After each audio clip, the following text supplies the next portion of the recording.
Here's some of that little.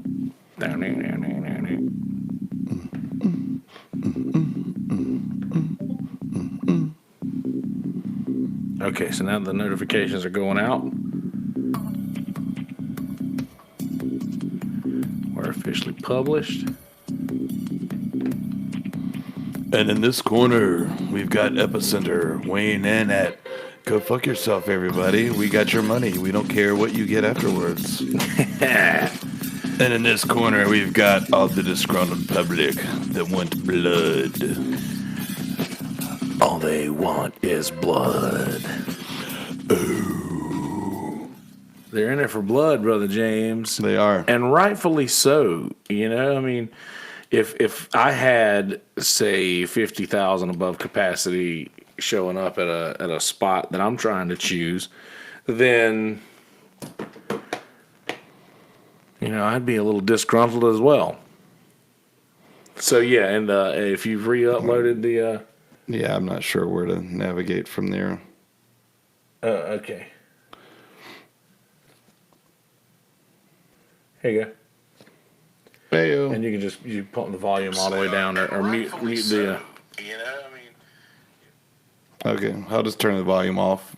That's cool, because I think we'll be able to hear us. Yeah, I don't want it to overlap. And we'll be on about a 10, 15 second delay with the comments. So. And is there a way to pull up people's, like their... Yeah, live chat should be, live chat should be there. Is it not? Hold on. Let me make sure that we got chat or enabled, because that's the main reason to do it.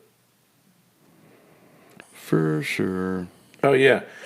Well, if you open it up, I don't know if you closed out chat, but just exit out of it and reopen it up. Like completely out? Or just and then go back, click to it again. Or hey, try it through the YouTube app. Are you signed in on the YouTube app on your phone? I'm not used to doing these things, so I'm navigationally impaired.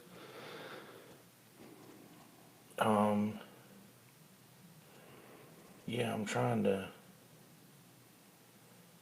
I don't know why the chat's not coming up for you. Do you have the YouTube app on your phone at all? Yeah. Go to the YouTube app. And so there says open app. Yeah. Okay, yeah. Just do that. Yeah, simply. And there you go. Okay, boom. Live chat. Yep. What's up, DJ? Yeah, this weekend. I heard. So before we go any further, I'm going to go ahead and start rolling on audio. Actually, before I do that, I want to go ahead and share this out. This link on the Facebook page. Yeah, I heard this weekend was not fun. Tulsi Gabbard's on Joe Rogan Experience right now. Hawaii's finest. Share that. And Matt is going to be joining us shortly. I don't know if you guys heard that before we went live. I don't know if it caught that part or not. But Matt's going to be joining us shortly. And okay, so on this live chat, I mean, am I able to interact chat-wise or just to respond verbally? Because I don't really see a. It's probably best. It's probably best to reply verbally and just point out. And like I said, I like to, because there's going to be people listening that can't view it. Mm-hmm. I like to acknowledge whatever the comment was that I'm replying to, and just correct. Just so that the listener isn't left in the dark. Live right meow, folks, comma folks, which is the right way to punctuate. Ladies and gentlemen, live right meow, and then let's also share this on. Bring down that grammar hammer, man. Dude, that grammar hammer is the one to bring down. Let's see here. Here's a bartender's favorite way to know they're supposed to get another drink for somebody. Excuse me.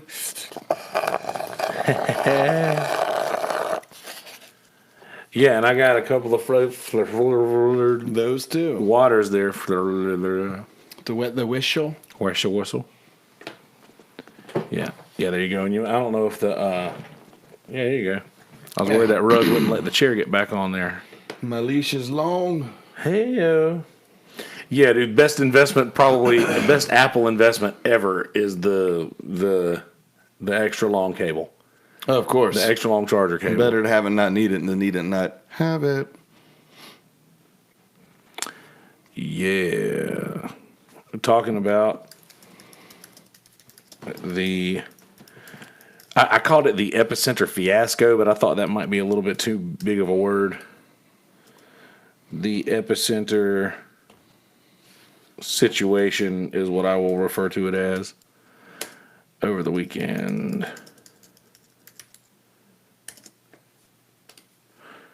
All right. Yeah, man. So now I'm going to go ahead and go hot on the audio and cut the sound off of this. Well, you got some ESPN updates going on here. Astros George Springer makes a great jumping catch at the wall to rob Tigers' Nico Goodrum of a leadoff home run. Good for him. George Springer. Name I hadn't heard in a while. That, and we're going to go ahead and go hot on the audio. Brother James Phillips, ladies and gentlemen. Good evening, folks. Brother James Phillips coming in hot, bringing in the jerky.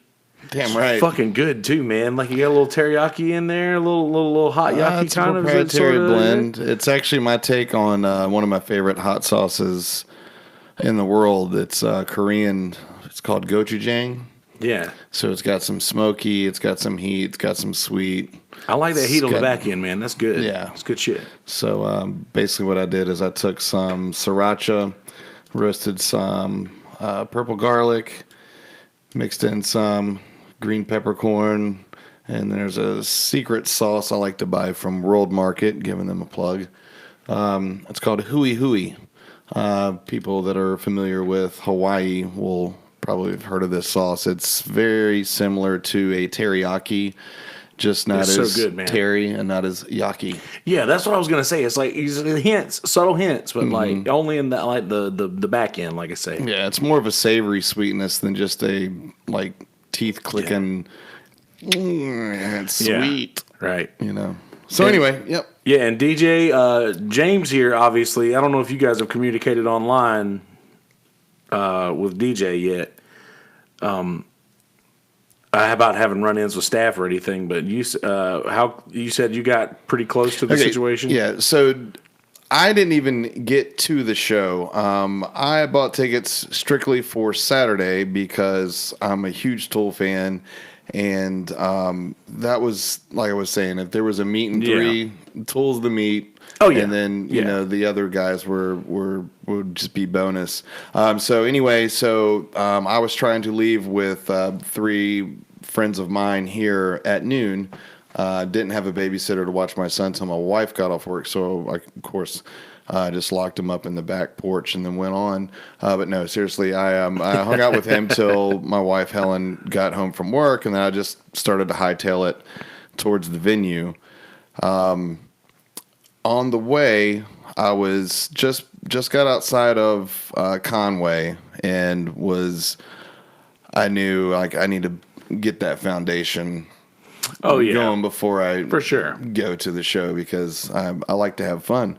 And by the time I got there, I knew it had been in such a hurry. Like I'm gonna bypass all the you know. Peter Butter, Burgers, and things. Yeah, for sure. So anyway, I pulled into the last little gas station before hitting Marion and around that Sparky's area where the Hardee's is. Anyway, pulled in, got a burger, was on the way out, and my buddy Rayford gave me a call, and he's like, bro, they're totally like evacuating right now. And I completely thought he was pulling my leg because he and I have been that's what you were saying. It's been an uphill battle ever since we got the tickets. So anyway, he was dead serious. He's like, dude, they're evacuating for the weather. So I'm like, all right, okay. So Got on the phone, started eating my burger, started looking at the weather patterns, and it wasn't getting any better anytime soon. So then my buddy Brandon just showed up at the show, and he's like, dude, we just pulled in. They're letting people back in, and not even, I think, 15, 20 minutes later, after people start rolling back into the venue, they make the announcement that the rest of the night is canceled. And here, you need to move that up a little bit. A little bit.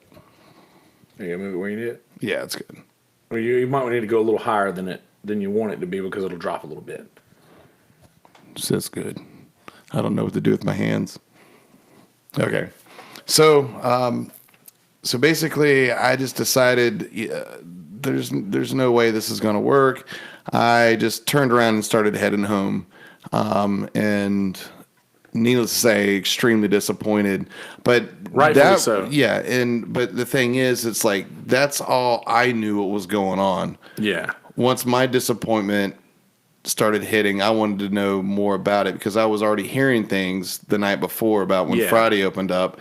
There were folks, the festival I think opened up at noon.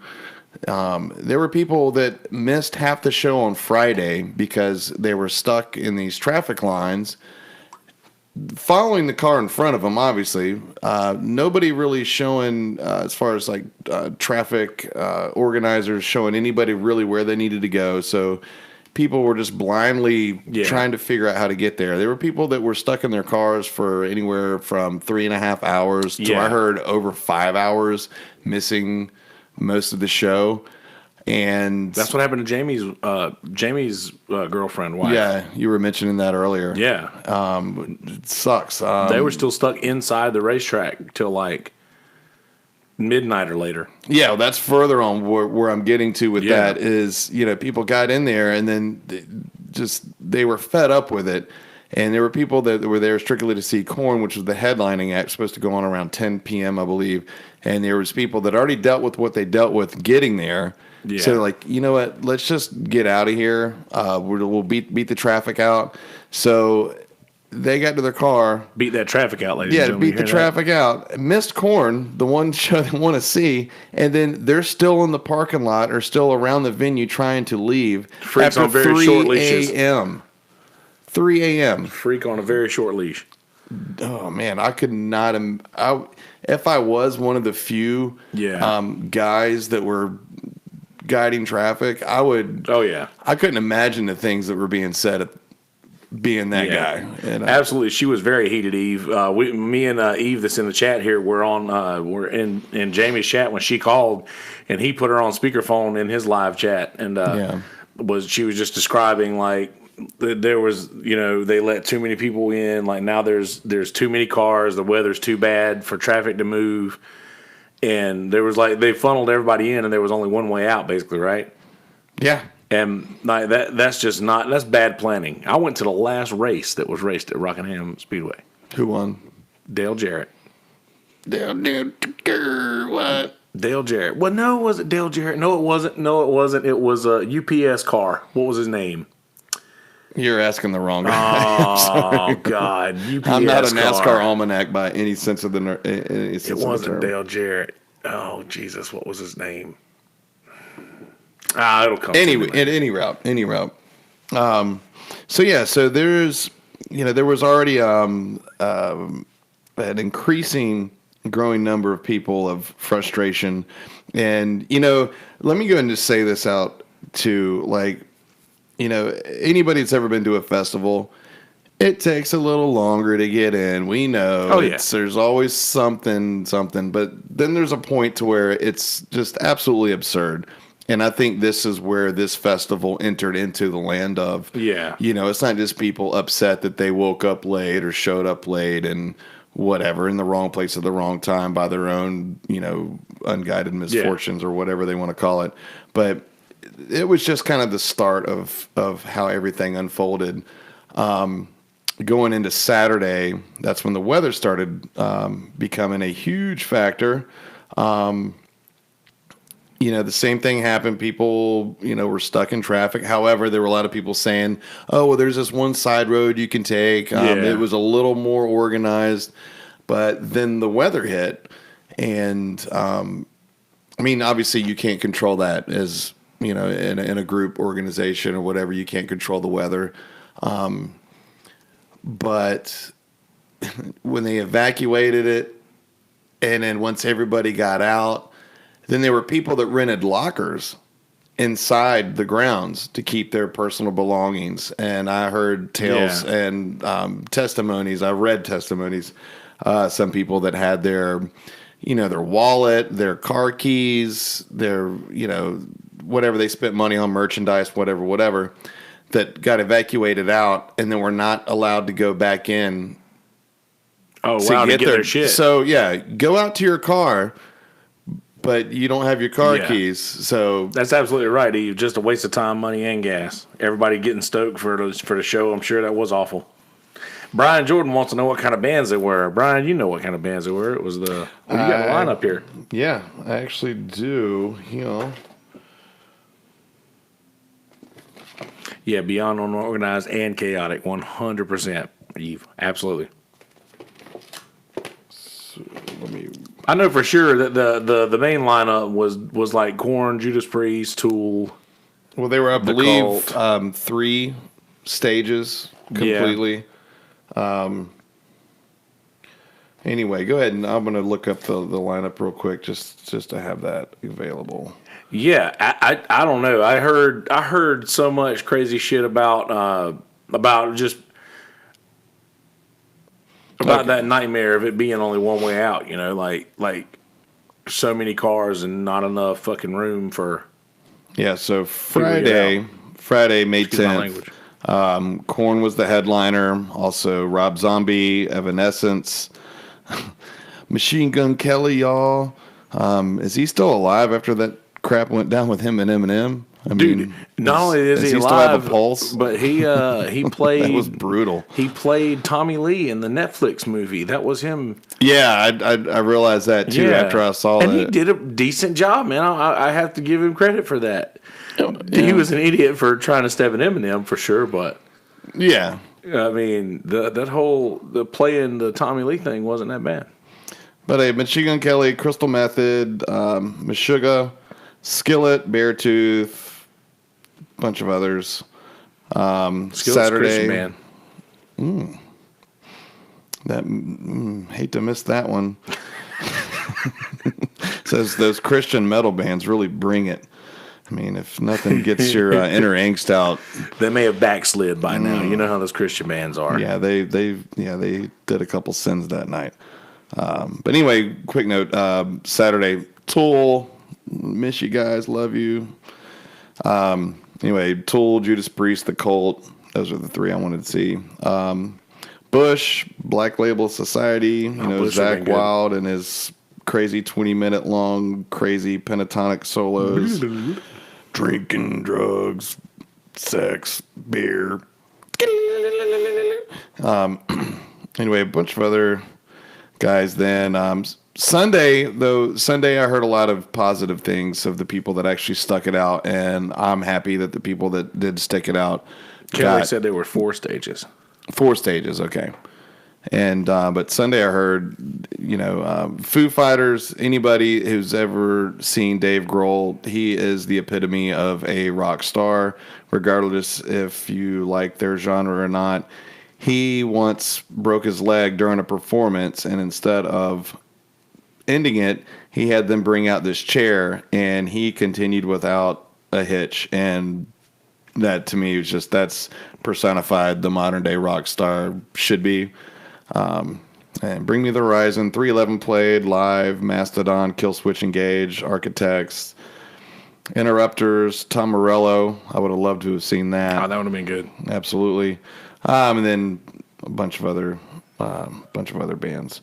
But altogether, I mean, for what this place was in the middle of nowhere, I thought the lineup they had was very well done. And I was very excited about this. I had planned on this for well over 6 months. That being said, this is the last time I'll ever spend that kind of money on a festival that's in the middle of nowhere. Yeah, I hear that. That if things turn south, you don't have really a secondary option of, place to stay safe. If there's a tornado about to touch you in the mouth, I heard that there was actually a tornado that touched down within 15 miles of the venue. Yeah. There were pictures of one of the stages looked like it just got turned upside down, like it was inside of a shoebox. And it was crazy. And I really hope that, all this being said, negative comments and whatnot, I really hope everybody did stay safe. And for sure. It'd be awful nobody if succumbed to something that's so ill prepared for something that did happen. So DJ says no signs saying where to park or where to go. The few staff you could find were rude as hell, screaming at people asking a simple question. I heard there was staff people like. I bet they were all Rockingham people, and the Rockingham people are not the nicest people. I'm from that area. I was about to ask. I was like, the indigenous folk. I'm from that area. They're not the nicest people. Not only that, they're probably pissed off because they've got to be at work throughout this rain and everything too. So it's probably got a little bit to do with it. But they're not. Sorry, Rockingham people, but I got a few Rockingham people. Alex Austin, he's from Rockingham. I'm sure he'll confirm. There's a few hard to get along with people from that area. But mainly I just feel really bad for the people that, I'm fortunate. Like, honestly, if I was a third person on the wall, I would tell myself, like, I'm speaking on behalf of a lot of people that I've, talked with online and read stories about. And I'm like, thank God that didn't happen to me, but I was fortunate enough to have the option to turn around and not have to dive head into that. Oh, for sure. So I'm very fortunate that happened. And like I said, it's just very ill fortunate. A lot of people, I saw posts of people that were flying out of, New York City and made all these arrangements, spent upwards of $1,200, $1,400. Yeah, gone. For a plate of absolutely nothing. It's extremely unfortunate. And, festivals are a gamble. So, Yeah, Kelly says the app didn't give you alerts, but the cell service sucks, and their real-time info was scary. So glad there wasn't a real emergency. And then DJ said they didn't open emergency gates when there was an emergency evacuation. Yeah. Oh, and just before we went live, a gentleman I met on, I'm going to keep the group anonymous because it's a secret group online. But apparently on the 20th at the in Charlotte, Tool and Judas Priest. You're smiling kind of weird. Like somebody Brian's like, don't do it, Kelsey. I see you looking at that beer. Yeah, get away. My beer. Sponsored by Screwball Whiskey, ladies and gentlemen. Take a swig of whiskey if you like. It's peanut butter whiskey. Probably never had it. Hey guys, it tastes like peanut butter probably. Let's have a look. See. I guarantee you've never had it because the only two people that have had it from here because I think I've got the only bottle. Oh, it smells like great ideas and no regrets.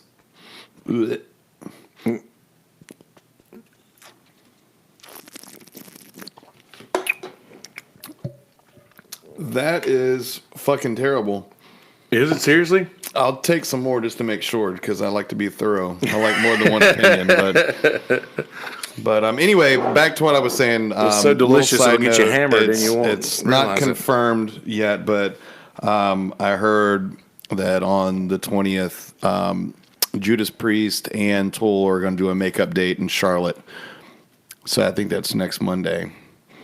And that would be so stellar and amazing.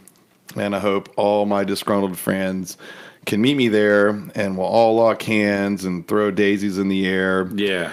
And give a real shout out to the Epicenter's epic failure and move on with our lives. Epic failure.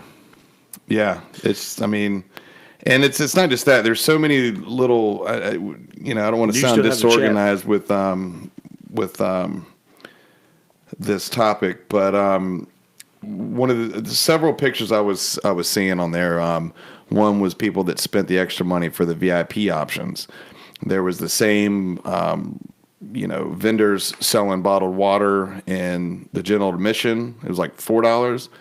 And then in the VIP section, the same bottle of water was $8.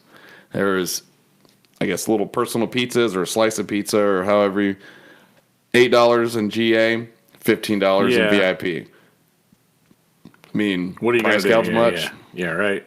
What are you going to do? So. Your buddy said that's Dougie from Facebook. I don't know if you know who that is. Dougie. Teach me how to Dougie. Teach me. I'm not Dougie. But, yeah, handicapped people being carried to the venue because they had to park miles away, couldn't make it in a wheelchair. The patrons were pretty awesome. I'm sure that if there were people who were willing to carry handicapped people, that's a pretty good person. Turkey leg for $25. Come on, man. You can get them bitches for $5 at the Blue Crab Festival. Or Shrimp and Jazz Festival. I remember my first festival smoked turkey leg was at Magic Kingdom. Disney World. Is that not the best? Is that not the best fair food? But my first time going, I was 31. Yeah. So yeah, I had to be careful who I sat by in certain rides. Dude, isn't it? No, your little girl, she can sit right here. It's cool. I got tattoos, but I'm cool. Yeah, right. Like I'll keep my hands to myself. Yeah, that's we're not those kind of people. Yeah, we're not those kind of people. But anyway, yeah, the turkey legs are epic. Those turkey legs, but the way to do it is this place called Day Day's Barbecue. It's out of Lakeview, South Carolina. Shout out Day Day's, the best barbecue sauce, best barbecue that I've had in a while. And they do turkey legs, and they'll dip that shit in the barbecue sauce. They don't do jerky though. They don't do that jerky though. That shit is so good, man. It really is. Yeah, anybody good that hasn't had my jerky yet, just shoot me a PM. We can line you up and get some south in that mouth. That's right. Yeah. By the way, do you have any? Do you want to link up any pages or anything while we got a few people in the chat? Any ways to get a hold of you? Obviously, you're just tagged me up in on Facebook. Yeah, I mean, tagged in everything that I've. Yeah, just shoot me a PM, or if you see me around and about, just say, "Hey, let me get that jerky," and I'd be like, "Hey, okay, dude." I mean, it can literally go down that easy. I can vouch for the jerky, and look, I'm not sure if you guys listening to audio have ever seen what I look like, but I'm someone that can be trusted when it matters of food. Your opinion carries weight. I can be no trusted. Pun intended. No pun intended. It's true. But yeah, absolutely, Eve. I appreciate you hanging out with me. I hope you have a good evening. Sweet dreams to you. Yeah, but so ultimately, just to kind of like condense everything we've already spoken about with this, I mean, there's a lot of disgruntled people. There's a lot of people very upset, and rightfully so. Yeah. One, I mean, I'm not a festival promoter, but I've been around enough to know the first few things you definitely want to take care of. One, know who's playing. Yeah. Two, parking and security. Oh, yeah, for sure. And that was one of the biggest things. Like, I heard that there were certain bathrooms that were locked off for personnel only, not for the public. So some people were resorting to walking around behind trees, which, I mean, if you're a girl at a festival, you better have a few BFs attached to you when you try to pull something like that, because there's some weirdos out there. It is Rockingham, don't forget. You know, but that's damn near where Michael Jordan's dad got killed, man. Really? Yeah. Did not know that. He was pulled over. He was a Lumberton, which is like right there, basically. Okay. I'm starting to remember a little something about that, but he was in Lumberton. His body was found in Bennettsville. Well, that's awful. Yeah. I'm not trying to sound callous about it. I'm just like, wow, you just kind of hit me with that right there. I'm taking. Sorry. I'll forget about it right now with this peanut butter whiskey. God, it smells so good, man. It kind of does. It's just comforting. It smells comforting, right? Yeah. Yeah. Eve wants to know if you deliver the deliver the jerky. Mm-hmm. I'm not sure how far we're It talking is shippable. I have a vacuum sealer. I have some good friends up in Asheville that request it on the daily. But yeah, I can definitely ship it. It's definitely a doable thing. Yeah, just hit me up on my Facebook. Shoot me a DM. I hate saying DM because every time I hear DM, I think of something dirty. So I stick with PM. Oh man, private message, not a D message. DM. Give me in my DMs. Yeah. One girl posted in a group on Facebook that her and a friend were harassed 11 times by staffing. Not a single patron. I read that. That's awful, man. It's and you don't want to think. See, I have a young nephew as well who's being raised to be a fine young man. But I have a new niece that I'm just worried about. I have 3 baby sisters and a niece, and just to think that's something that people still have to be worried about these days is just awful, right? No, like that's a thing now, you know. It is, and my wife and I, we have a beautiful 2.5-year-old boy, and when we were waiting for the gender to find out, I was a mess, because if God ever paid me the karma I probably deserve, and I had a daughter, I would not be, well, not that I'm stable now, but I would be extremely unstable. Yeah, that's a stressful situation, I'm sure. Yeah, because, but yeah. So, but yeah, that was one of the things too. I mean, and let me just put this out here, for some of you gentlemen that just don't get it, the type of gentlemen that think that hooting and hollering at a girl, like, has that ever worked? Like, I always see these guys like, hey, my man, no, not to put an ethnic verb, but yeah, hey, girl, what's up? Dude, and then some girls Boulevard. like, what is up? Actually, let's hang. Like, has that ever worked? I don't know, dude. I hardly doubt it. Spring break 2003 though. Hey, girl, on the boulevard. Hey, girl, yo, guy. Hey, girl. But anyway, girls don't like that. Girls are at festivals to have a good time, and you hear like, oh, well, they're so scantily clad. Well, they're comfortable, and they're in their festival gear. Yeah. Respect their space. Yeah. If they want you in their circle, exactly. They'll give you the sign, and it's not just with their back turned to you with short shorts on. That's not your hood pass. Yeah. Your hood pass is them grabbing you by the hand, dude, talking to you, like, just, don't come in all hot like that. I'm so sketched out by not being the creeper that even after a sign's been given, I'm kind of like, I need neon flashing lights. Yeah, you're sure? Yeah, like, I need, can I get this in writing? Right. Right? Okay. Like, all y'all saw that, right? Everybody around me saw that? Yeah. Yeah. Brother Dougie here said the metal community proved to me that at the event, at this event, they're the best type of people to be around at such big events like this when shit goes south. Oh, absolutely. That's actually a great point. Some of the more dangerous, like, quick example, Korn, when they came up with the Follow the Leader album back in, was it 98 or something like that? That was when I was really in my tough, angst. Like, I got something to prove, chip on my shoulder or whatever. Right. And that was in Knoxville, Tennessee, at Knoxville Coliseum.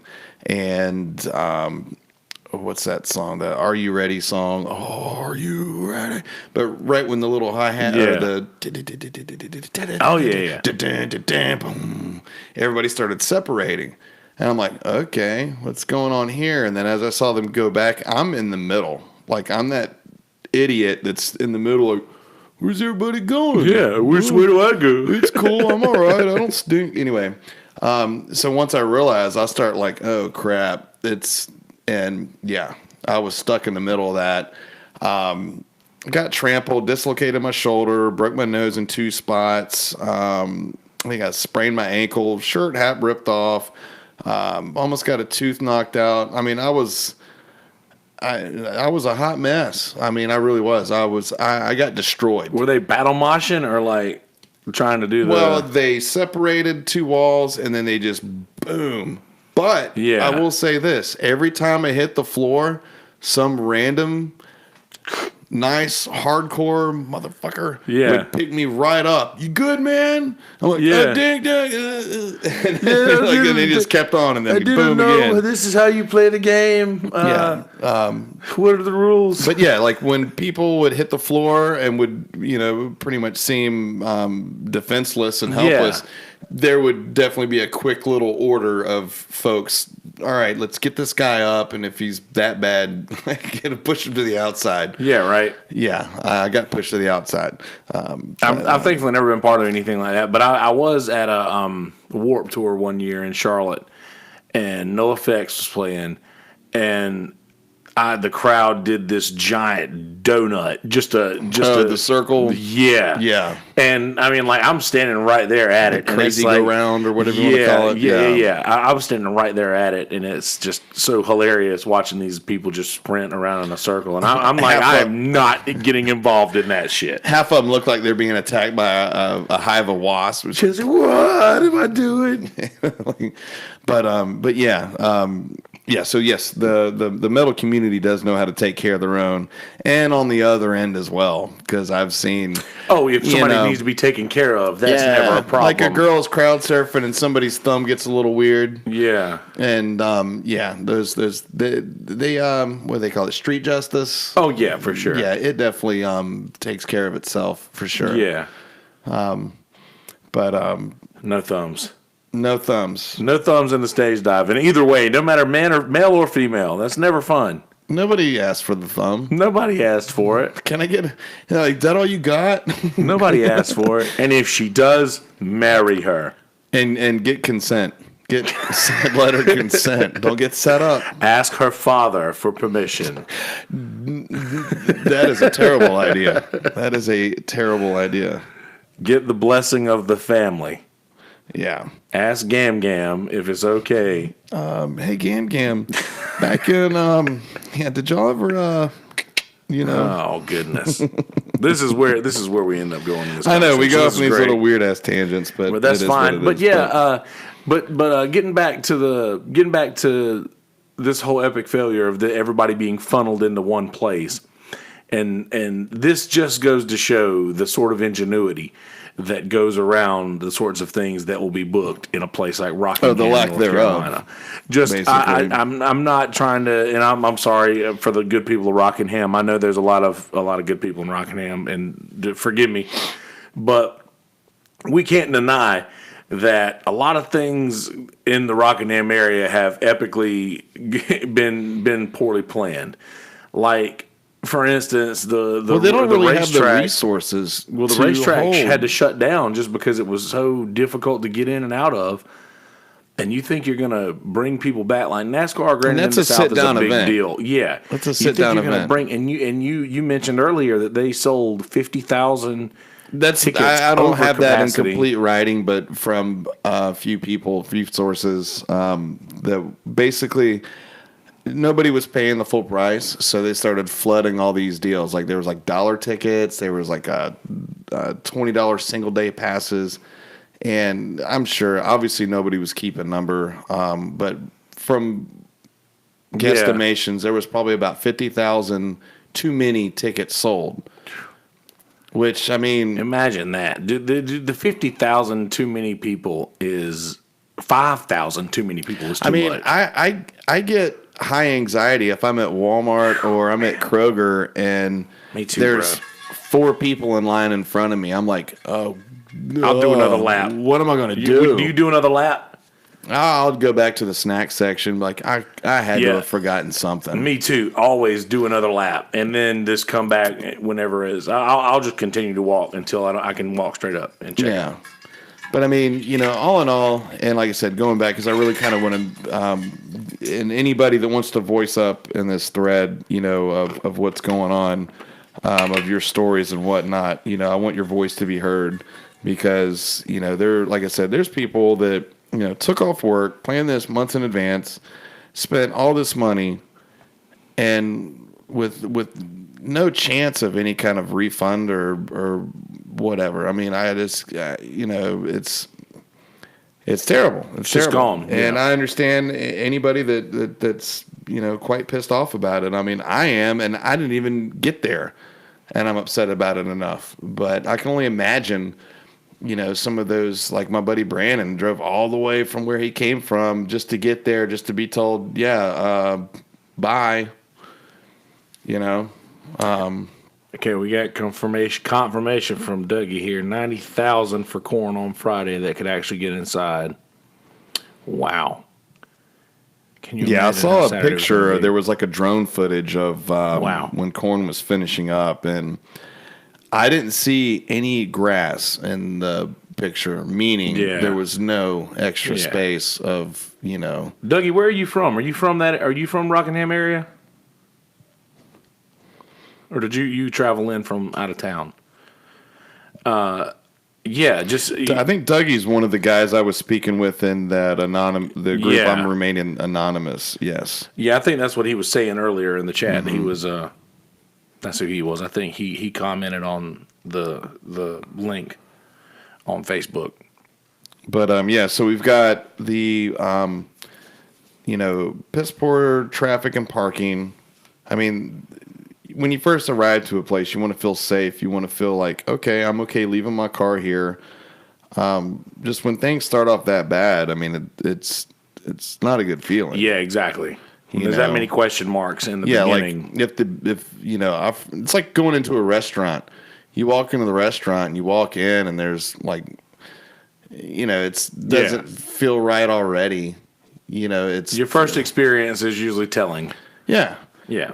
And then I mean, I can't imagine some of the stuff like some of these people went through. And furthermore on this too, I've been chatting and whatnot with several people that have sent emails to the festival promoters, the Epicenter, and most of them have gotten these just basically like those borderline robotic. It was a gamble. Response, you rolled the dice, and this is what you got. Yeah, kinda. Unfortunately, we can't control this. Thank you so much for your understanding. Yeah. Like, actually, it's like we don't understand We're shit. not trying to understand this. We're trying to get you to understand something. You know what I mean? It's like, it's not making anybody feel any better. But, Dougie, that hotel you stayed at is probably real close to where I'm from, because I'm from right south of Rockingham there. Roanoke, Virginia. He came all the way from Roanoke to get there. Wow. That does not sound like a fun road. Fun roads to be traveling on from that area, because I am familiar with the Virginia area, and then traveling into that weird little area of like West Virginia, not West Virginia, but the western part of the state of Virginia, and then South Carolina, and it's really weird to get from one place to the other. Yeah, like from here to get to Asheville. If there was a straight road, I can get there in 3 hours. Yeah. But no, I've got to go all the way up through Conway, all the way up to Florence, past Florence, go back around under Florence and Columbia, and that's always a blast. Shout out to all my Columbia people. What up? Oh, you better be careful throwing up white power symbols. What that? Oh, is that one now? That's what they say. Jesus. You want me to show you why? White power. They're trying to. Wow.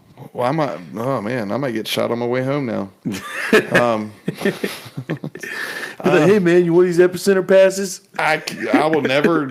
I've been doing that at like right now. I'm working at Collector's Cafe. Shout out to Collector. No, well, is this okay? Yeah. Double thumbs. We good? Yeah. Or does that mean like? No, shout out to who you need to shout out to, man. Anyway,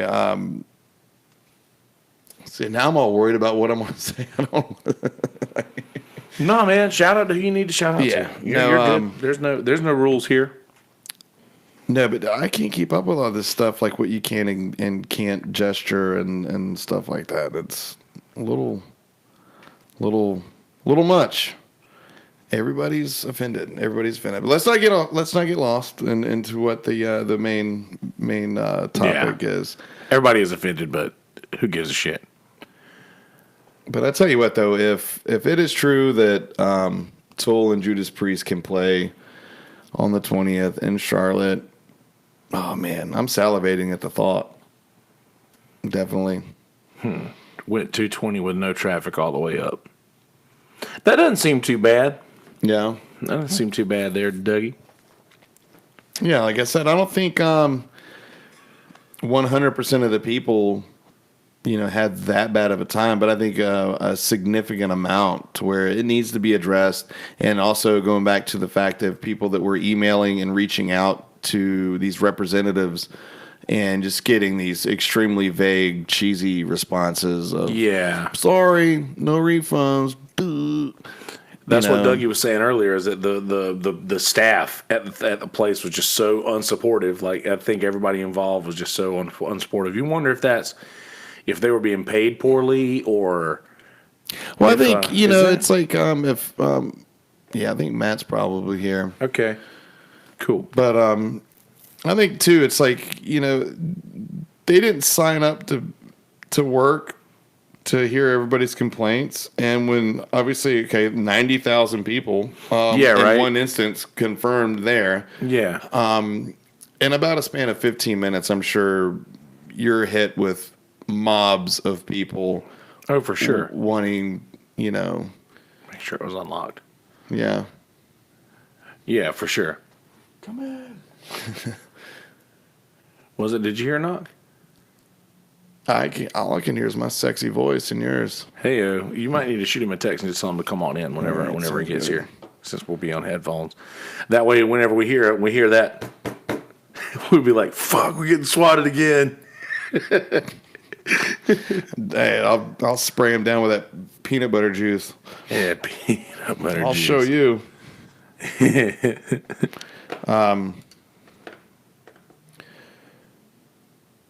Okay, yeah, he's here. Cool. So anybody, I'll let him give his own introduction. I don't want to. I just told you it's Jay. Yay. Oh, Jay. Okay. LOL. All right. So Matt's about to join us, everyone. Yeah. Yeah. He works for a local news affiliate. He's actually up for an Emmy. I know him. He's actually up for an Emmy. Oh, and he's got his shirt on. He's got his jersey. What's up, man? Good, buddy. Yeah. What it do? Hey, we'll be good. Yeah, we'll be good. The hell with them. They've already been here once, so they told me the next time they show up, if they ever have to show up, they just be like, "Did you shoot your wife this time, man?" Man, I didn't even have a wife to begin with. Yeah, no shit. Yeah. You might need to scoot a couple of those legs on the rug so it won't get caught up, and bring that chair however you're comfortable. However you want to do it, man. However you're comfortable, man. The R is for right, left is L. Got it. Okay, cool. I can hear it. All right.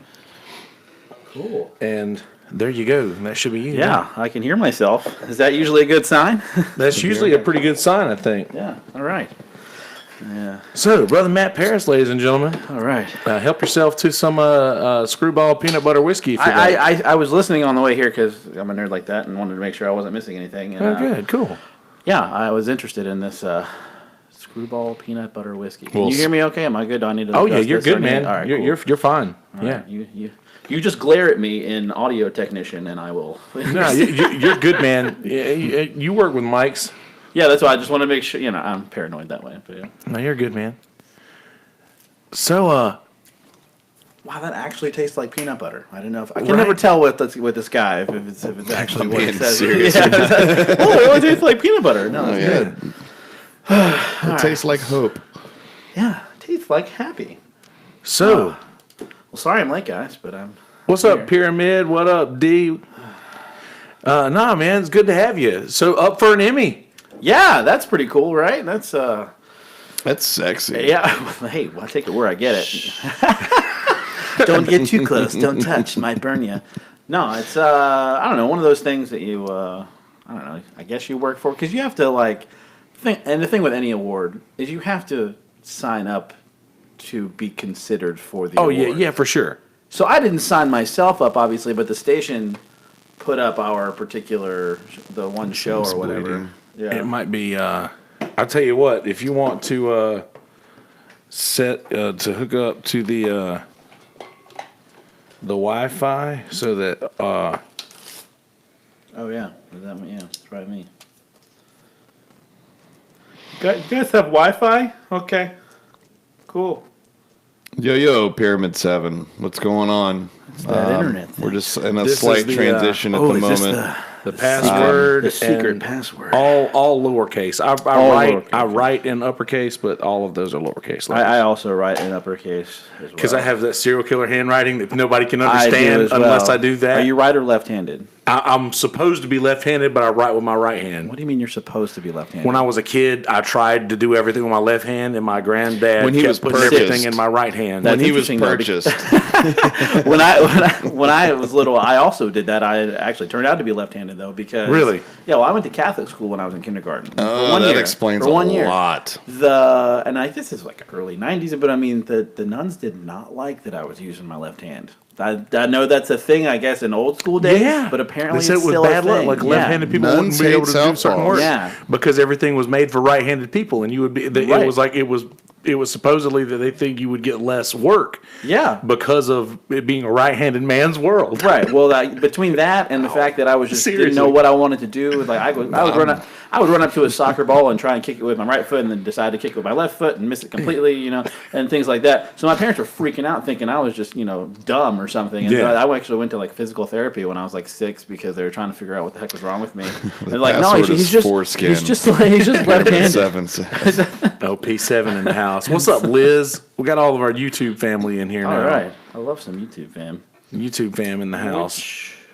Which one am I choosing of these? I tell you what, that's not on the. It's not on the paper here. Oh yeah. You didn't put that on your paper. We got some bleed going on. Yeah, that was here until the. We got like 8 phones. What's the? Yeah. We get that when there's too many phones. Turn your Pornhub off, Matt. All right. This is a family program. I won't. Got it. Okay. Cool. Okay. Yeah. Got it. So basically, to catch you guys up, I imagine that Jamie's chat has just let out. So what we've got going on is Brother James here. Brother James,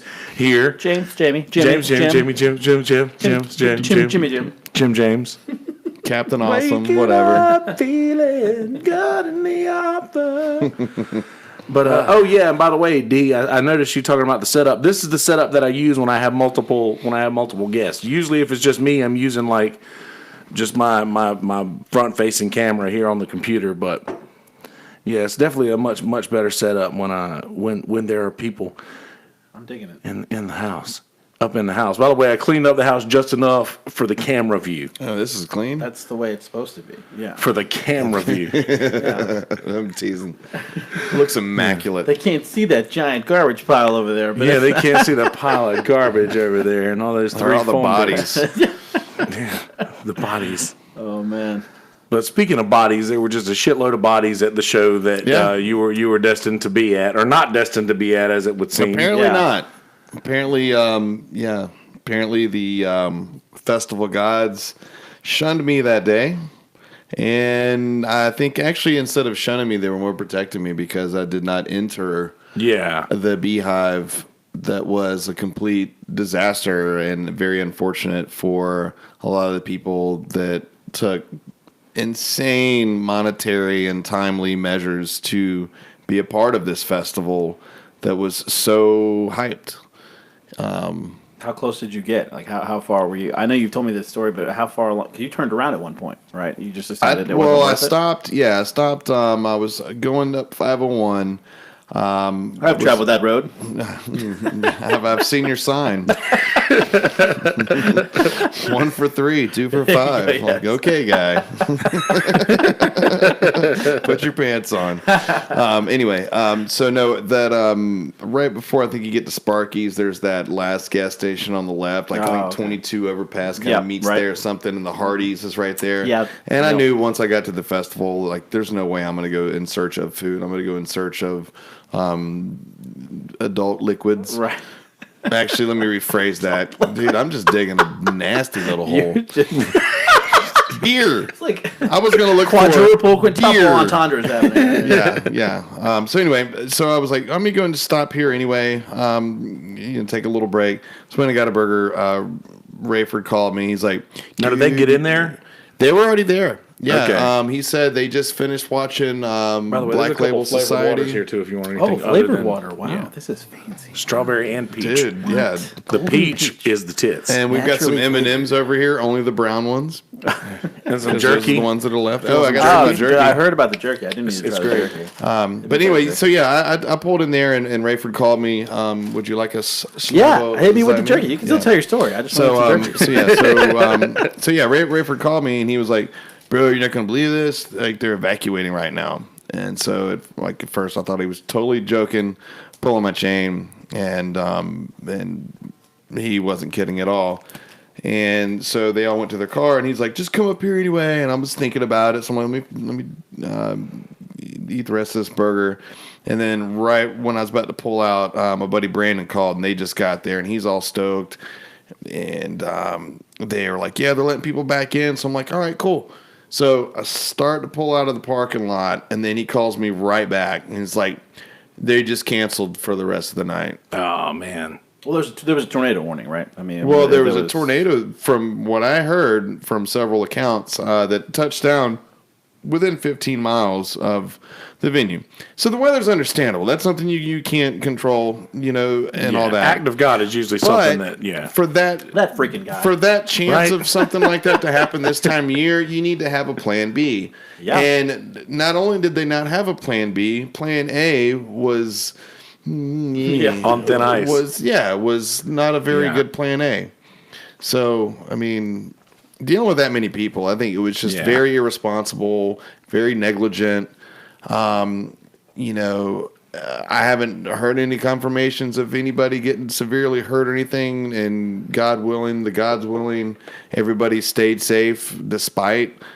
But you don't want to go to a festival and have to think, "Oh, I need to stay super safe because of these other mitigating circumstances that cause whatever." That shouldn't be your first thing when you go to a festival. I'm not a big festival person. Yeah. I just know from especially seeing the one that we do, at the beach with the Country Music Fest. Obviously, that's in the middle of a place where there would otherwise be a lot of ways to get out. Yes. If there was an emergency. especially if you can swim. And with that too, yes, you could go to Africa if you like. You could just keep on swimming. Yeah. But if you're in a place keep swimming? like Rockingham, I know you guys are talking about. I work a lot up in Lumberton, Laurinburg, all that area. Yeah. So I know that. Well, I'm from Bennettsville, so there you go. Yeah, that whole area up there. I mean, you're dealing with 2-lane roads, and it just doesn't make any sense to try and funnel all those people into one place using one road. One way in, one way out on a 2-lane. On a 2-lane road. Yeah. And you have to view it from the frame of not what if, but when and if something bad happens, like weather that you can't control. And if, how do we get these people out of here? Exactly. And if you don't know, or if you're questioning it, you don't need to have a festival. Yeah, and not to turn to a very dark side about it, but there was Come to one. the dark side. Yeah, I know.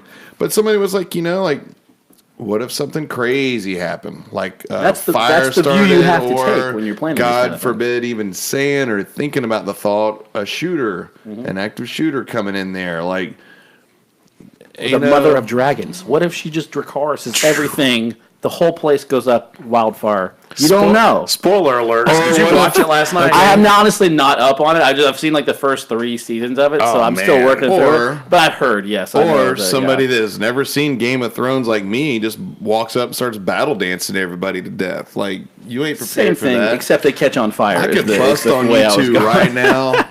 Don't just stand there, I bust a won't, move. but I could. You could. I've seen it. I've seen it happen. dude. So Dougie So in anyway. Dougie in the chat said a bit Dougie ago. in the chat. Dougie in the chat.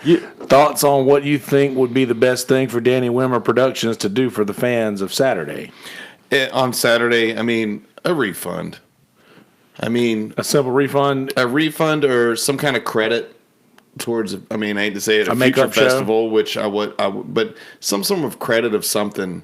Give them something to let them know that you're acknowledging their disdain and you're going to do something about it. And moving forward, if he or the group named is going to, try to put something else on, there's already that little bit of that tarnish involved with the name or the stigma. He had already been sued for taking this festival, per se, taking it to wherever it is. Was it him or was it the one that's out of it now? Because I know it was his. Another what I've guy read at least was it was the Carolina Rebellion. It was him and some other guy. Right, other guy stepped down, and then Wimmer kept. So it wasn't the guy that stepped down that got sued. No, it was. Okay, I heard otherwise, but okay. Well, that's just for me reading today, getting ready for this. But my understanding is that it is him or his production company. Either route, if he was the guy getting sued or the other guy was getting sued, these guys got a lot in common. Right? Because, neither one of them know what the hell's going on.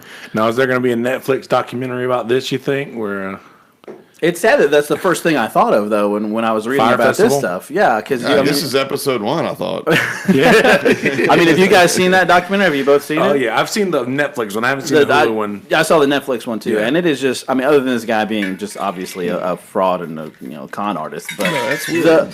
The fact of how quickly and how amazingly intelligently they use social media to spread the word about a festival that did not exist yet was the incredible part to me. So when you take something like, you've got all these bands, because you're using their names, you're using Tool, you're using all these guys' names to promote. I'd be really mad if I were these bands, to be honest with you, from a musician perspective of you're going to put us all in this place and not think about the infrastructure of how to support a show for our fans. And we're the ones bringing the people here. Yeah, you're screwing our fans. Yeah, you're using our namesake and likeness to attract everybody to your festival, and you can't even pull your shit together to get them even in the building. And an interesting thing from a band perspective would be, do I take the money from this performance, say if you're Tool that I did not perform at, but I otherwise used my time for, or do I, because that's going to take away from refunding people who came. Yes. I don't know if you heard on your way in. Apparently I didn't, because I... Okay. Well, that's a great point to bring up, because right before we went live, from a, not I'd say unreliable source, but an secured, maybe. Yeah. Unconfirmed, unverified source. Off the record. Background. You got some background. Right? There you go. There's some. Now I'm all intimidated. I can't use these off terms. the record. You couldn't use it. Background is when you use it. I can't use these terms. Some Will McAvoy terms for you. Yeah. So anyway, from what I heard and what I read is, I'm talking, okay. All right, Matt Parris. Live. I was having an Aaron Sorkin moment over here. Okay, right. Good. All right. We'll do that. So anyway, perfect. Apparently, word on the street is Tool and Judas Priest is going to do a little makeup show Monday. I did hear you say that because I was looking to see if I could confirm it myself when I heard you say it. But yeah, that sounds awesome. Because that would be the right thing to do. Yeah, of course, from a band perspective. Yeah. Of course. Yeah. Well. Yeah. That's I'm doesn't salivating over it. Of course. Speaking of salivating. Speaking of salivating, this jerky is amazing, frankly. Yeah. Not that I had any doubt. Right? Yeah. And I really wanted to make a dirty joke on your Facebook when you put that it was Jerky Day or whatever. Or guess what day it is? It was like time to jerk off, and then I didn't put that. So actually, I'm going to say it here now to see. You guys, I'm glad you saved that to debut here, man. Y'all know our good buddy Jamie Moss, right? Oh yeah, he's been known to make beef jerky too, and the jerk himself. He and I, we had like a little rivalry going prank on phone about calling people or something. No, keep your head out the gutter, man. There's a Jerky Boys reference. Anybody, come on, man. All right. Hang on, I'm trying to drink some peanut butter water. Come on, you screwball. Hurry up with that. I just started watching Arrested Development from like the first seasons, and Michael Cera was a big Jerky Boys fan. Yes. And he would just prank phone call his dad, who would always know it was him. I'm kind of busy, buddy. Yeah. But anyway, back to my quick little story. Yeah, me and Jamie Moss were talking about doing like a little jerky competition, and somebody's like, "What are you gonna call it?" Fucking jerk off, man. It's got to be the jerk off. Merle's in the jerk off. The Merle's in the jerk off. Bring the kids. 2021 will prove that. We got onesies. 2 men, 1 desire. Whose meat reigns supreme? Yeah. Whose jerk whose meat will beat the other meat? Welcome to the 2020 Merle's in the jerk off. Ayo. Yeah, well, I mean, in a perfect, in a world where perfect both situation, it would definitely work. Underwater. Can see people like pulling their kids on a little radio flyer wagon. Like, all right, kids, like, time to go to the jerk off. Yeah, Merle's in the jerk off 2019. Like, imagine them at Blaine United Methodist Church talking about, well, see you guys at the jerk off here. like holding signs like $10 $10 jerk off parking. The jerk off this afternoon after mass, and it'll be held at the fellowship hall. Lent is over. Right. No, but yeah, Liz here in the chat is from Charlotte, so she was right there. She was right there talking about how bad it was raining at her house whenever. And Jamie Deluxe. Do I know Jamie Deluxe? I think you probably know Jamie Deluxe. Jamie lives in Myrtle Beach. He does some he does video work for a thing around here. You had to have met him in passing before. Yeah. But anyway, his wife or his significant other was up there, and they got stuck inside for like hours. See, that would be more terrifying than I think not getting in. Like she was so. Oh yeah. Like that's. Yeah, she was so upset about like not being able to get out, and I think that me being claustrophobic, like that bothered me here in my home.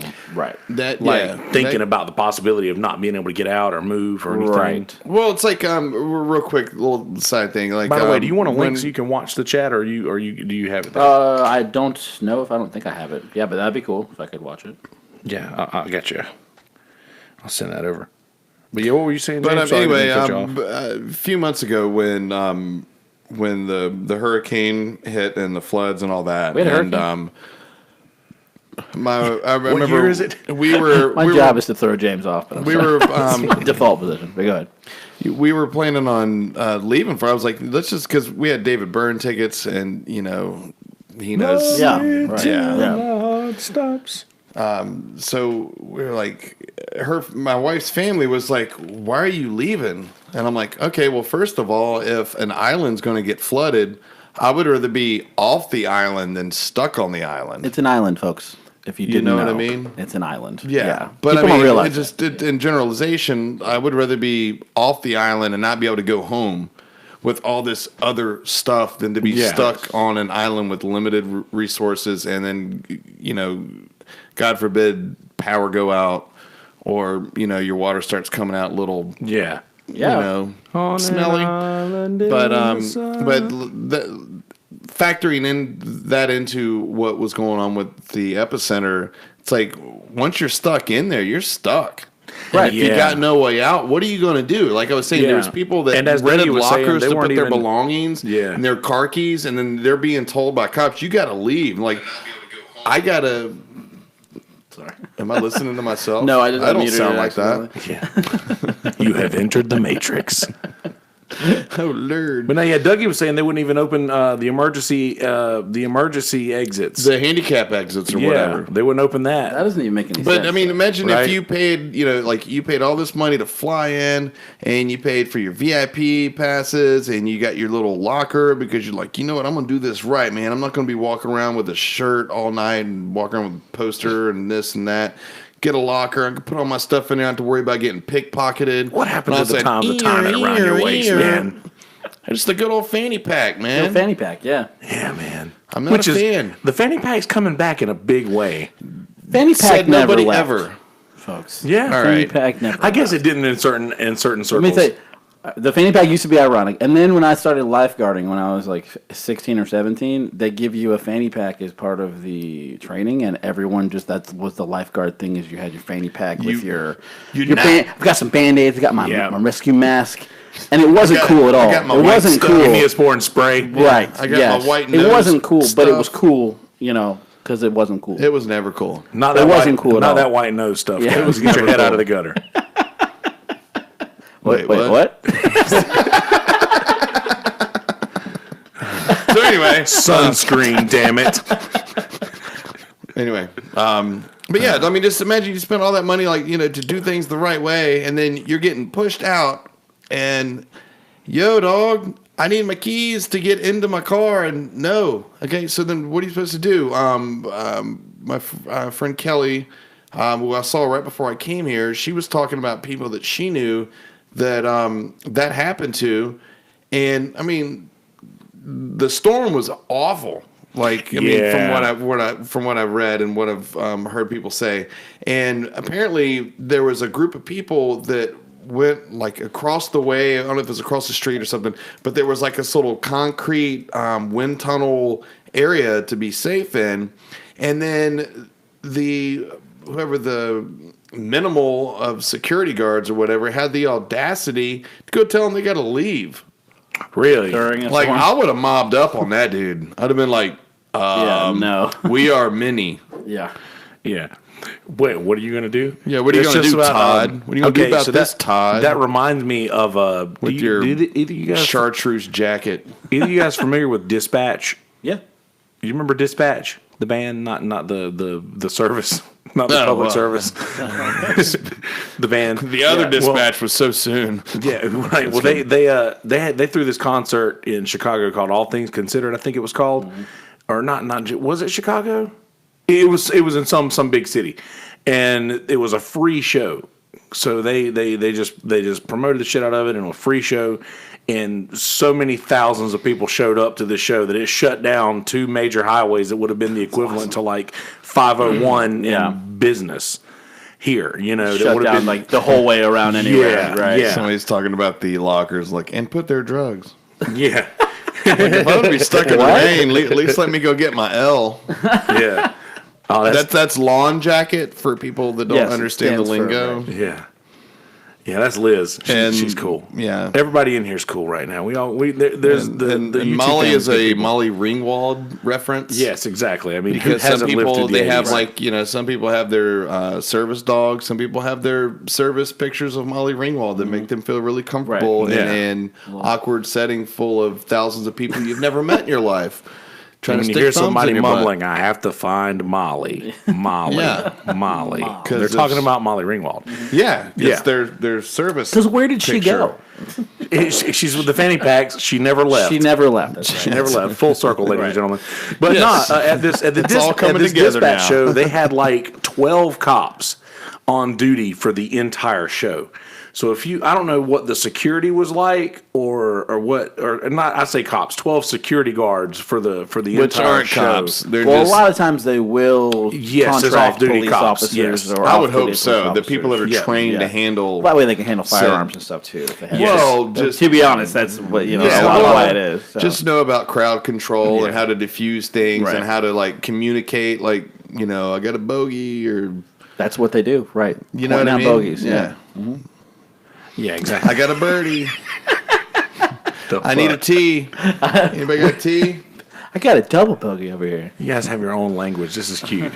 This is adorable. I'm just making it up, actually. That's the beauty of it, man.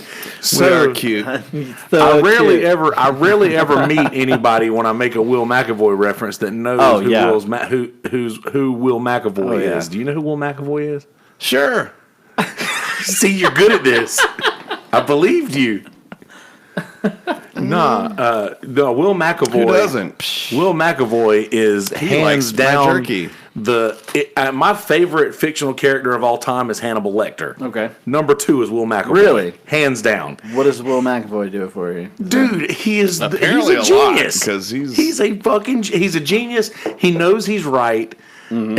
And that's just to offset the weight to the mic. Yeah. That's the mic. Yeah. Okay. No, yeah. Okay. I'm a huge Aaron Sorkin fan, though, but he writes characters like that all the time that are man. like, wow, I just feel like I've known this person my whole life. But right. Yeah, and especially with the newsroom and then me working in the news, like I was very into that show. Yeah, me and my buddy, a very good friend of mine, Brother Marshall. You probably know Marshall. What's his last name? I won't give his last name not to dox him, but Cameron Marshall. Yes. Oh, yeah, I know Marshall.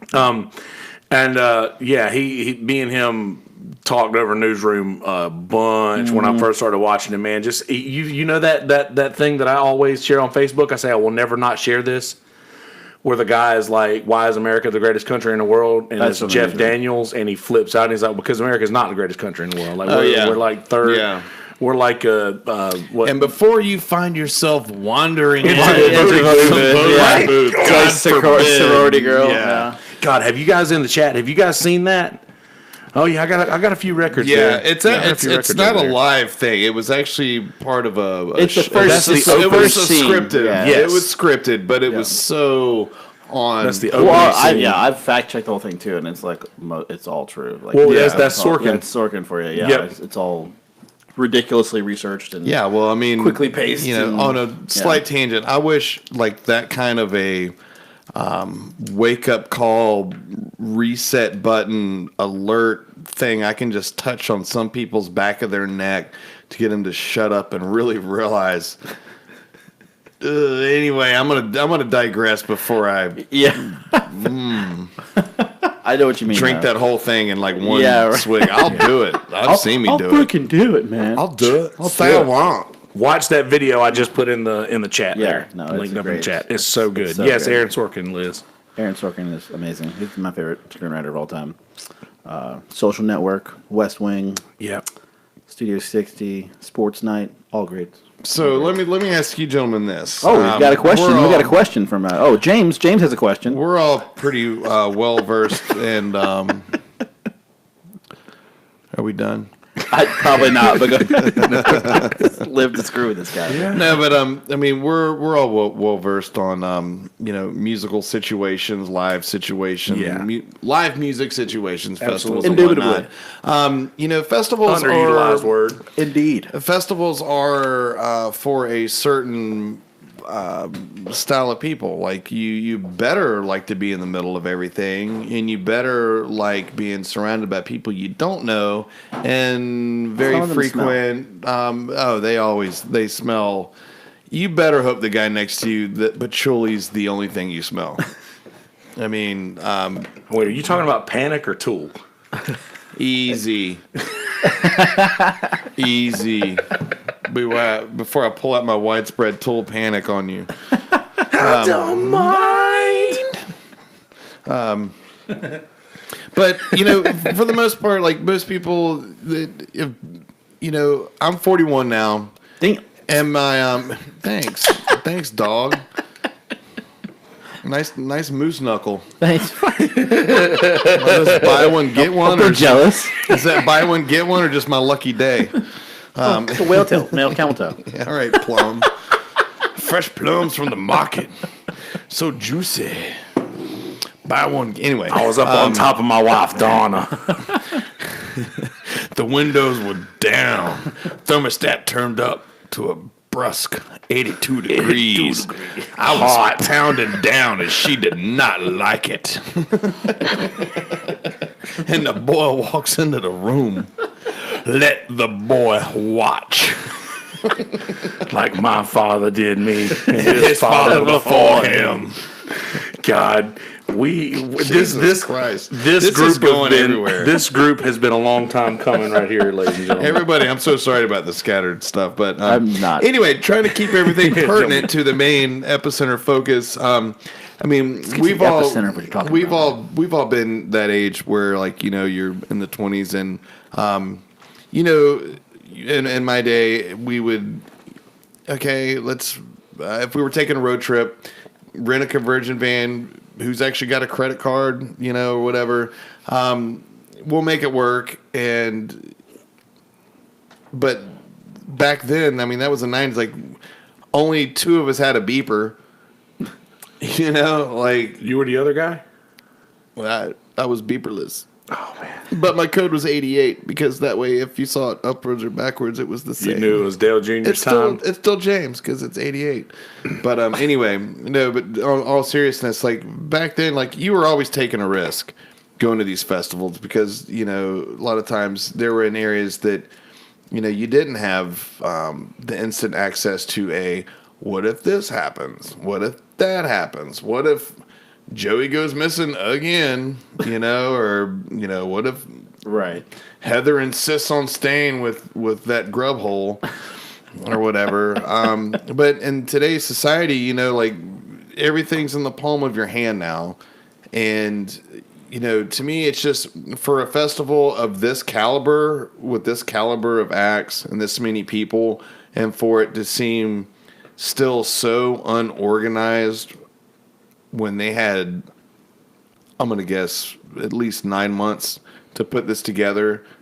I think that's fast, though. Like, I think that would be a red flag if I realized that. Yeah. Like, and again, I'm not as familiar with like event planning overall, but I just know when I've seen these things go bad, it's because they're trying to put it together, and 9 months is not a long time. Well, not to plan when something it's of at that. But this also, you got to understand too. This isn't like one of those festival in the woods like things. Like this is at an actual venue that the area's there. It's not just putting the which means they took it for granted that you'd be able to get in and out, which is I think the first mistake. They thought we'll figure it out when it happens. Yeah, and that's But that's the dumbest thing ever because, like awful. I said before, the first thing you want to worry about your festival is what bands are playing, and then second is security and parking. Yeah, and tickets. I mean, yes. You get the product, and then you get the buyers for the product. That's kind of an economical thing or whatever you want to call it, and. In today's day and time, with anything you need to learn or look up or find workers or whatever, it's at the tip of your thumb or however you want to text it. But for them to have that much time and it been piss poorly planned as it was, it's just disturbing to me that happened. And it's very unfortunate for the people that went way far and above and beyond what I did, which wasn't much. I just drove to a Hardee's and ate a burger and was like, screw this. So you should have posted on the page. Yeah. I drove all the way to Hardee's and had one burger. I wanted a refund on that burger because as soon you were in as PD. You were in the PD. That's my PD proper. You were right at PD Skateland, bro. You could have went and did some. I could have went to the land of Sharkies or what's it, Sparkies, where they sell peaches, shark in a fireworks, hermit crabs. They sell pretty much everything that's ever made. Yeah. Shark in a jar. Yeah, they sell like porn, fishing tackle, peaches, hard boiled peanuts, or soft boiled peanuts. Caviar, redneck caviar, man. Dude, I'm telling you, but it's just, to me, there's really no excuse for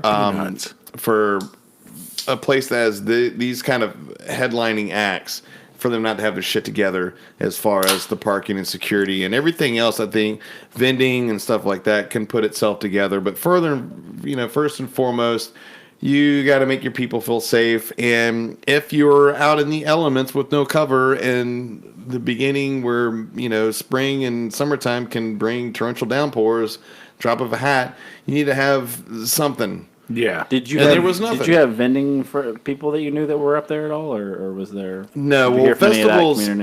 Festivals of this type, like similar to like Trondosa. We considered vending Trondosa, but it was like $1,400 to vend inside, and no.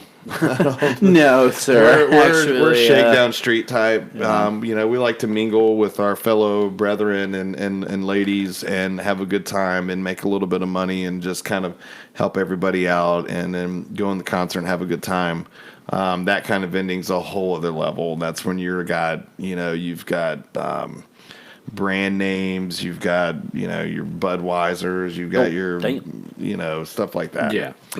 So so it's a whole other entity itself. But just really, my heart goes out to the kids that put all their eggs in a proverbial basket for this concert, and just to see them all. Well, I know how bad and you wanted to see Tool. No retribution. Oh, dude. So that makes me mad for you. I know. But you can if you like. I'll whisper it this time, dude. I'm the same exact way, Liz. I couldn't do concerts either. I would just want to leave. I get the anxiety, man. I can't do like the big crowds and stuff. Like I'm fine if I have my space. Are you saying if you'd rather be out at like a festival, like when out in the open or something? No. Just in general? I would rather be home, man. I'm just, I'm the same way. I'm a homebody, dude. I'm the same way. Ever since I was even little, like I was just hard to get out of the house. And when I moved away from home, like the first big payment I ever had was rent. So I was like, I'm paying all this money in rent. I'm going to get my money's worth. Right. Yeah, exactly. Stay home. Yeah, exactly. Stay home, man. I'm paying all the money to do this. I'm the same way a lot of it. And that's why I think about festivals all the time. I'm like, Yeah. I gotta be out with those people, and like I don't know, because if you're an introvert or an introverted person, or you lean that way, you run out of battery. Yeah. What's funny is a lot of public oh, personalities are like that, like us. Like we both talk to a lot of people on the regular, right? And are in front of a camera on the regular, and it does. But that's so much easier to us than actually being around the amount of people that we're actually broadcasting to. Right, exactly. And speaking of broadcasting, man, this Emmy, bro. Yeah, it came out of nowhere. Honestly, I totally forgot that they. Man, that's awesome, dude. Yeah, we. It's actually for directing because coming up or whatever. My first actual job was in production, radio production out of school, and I worked at what was ESPN Radio, now CBS Sports Radio down in Murrells Inlet. Produced the afternoon show there for them. Did a little sidekick stuff and had like a little high school football show and whatnot. I remember when it switched. Yeah, it was an interesting time. God, that sucked. But so I kind of started out coming up on the production side of things. So when I got into TV, that was sort of where I started learning everything, and so I eventually got to where I was directing shows. Aww. And when I came over to that was it. I've worked at all three stations in the market: WMBF, WBTW, and WPDE now. And so I was directing. Cut your teeth at all of them. Man. Yeah, well, yeah.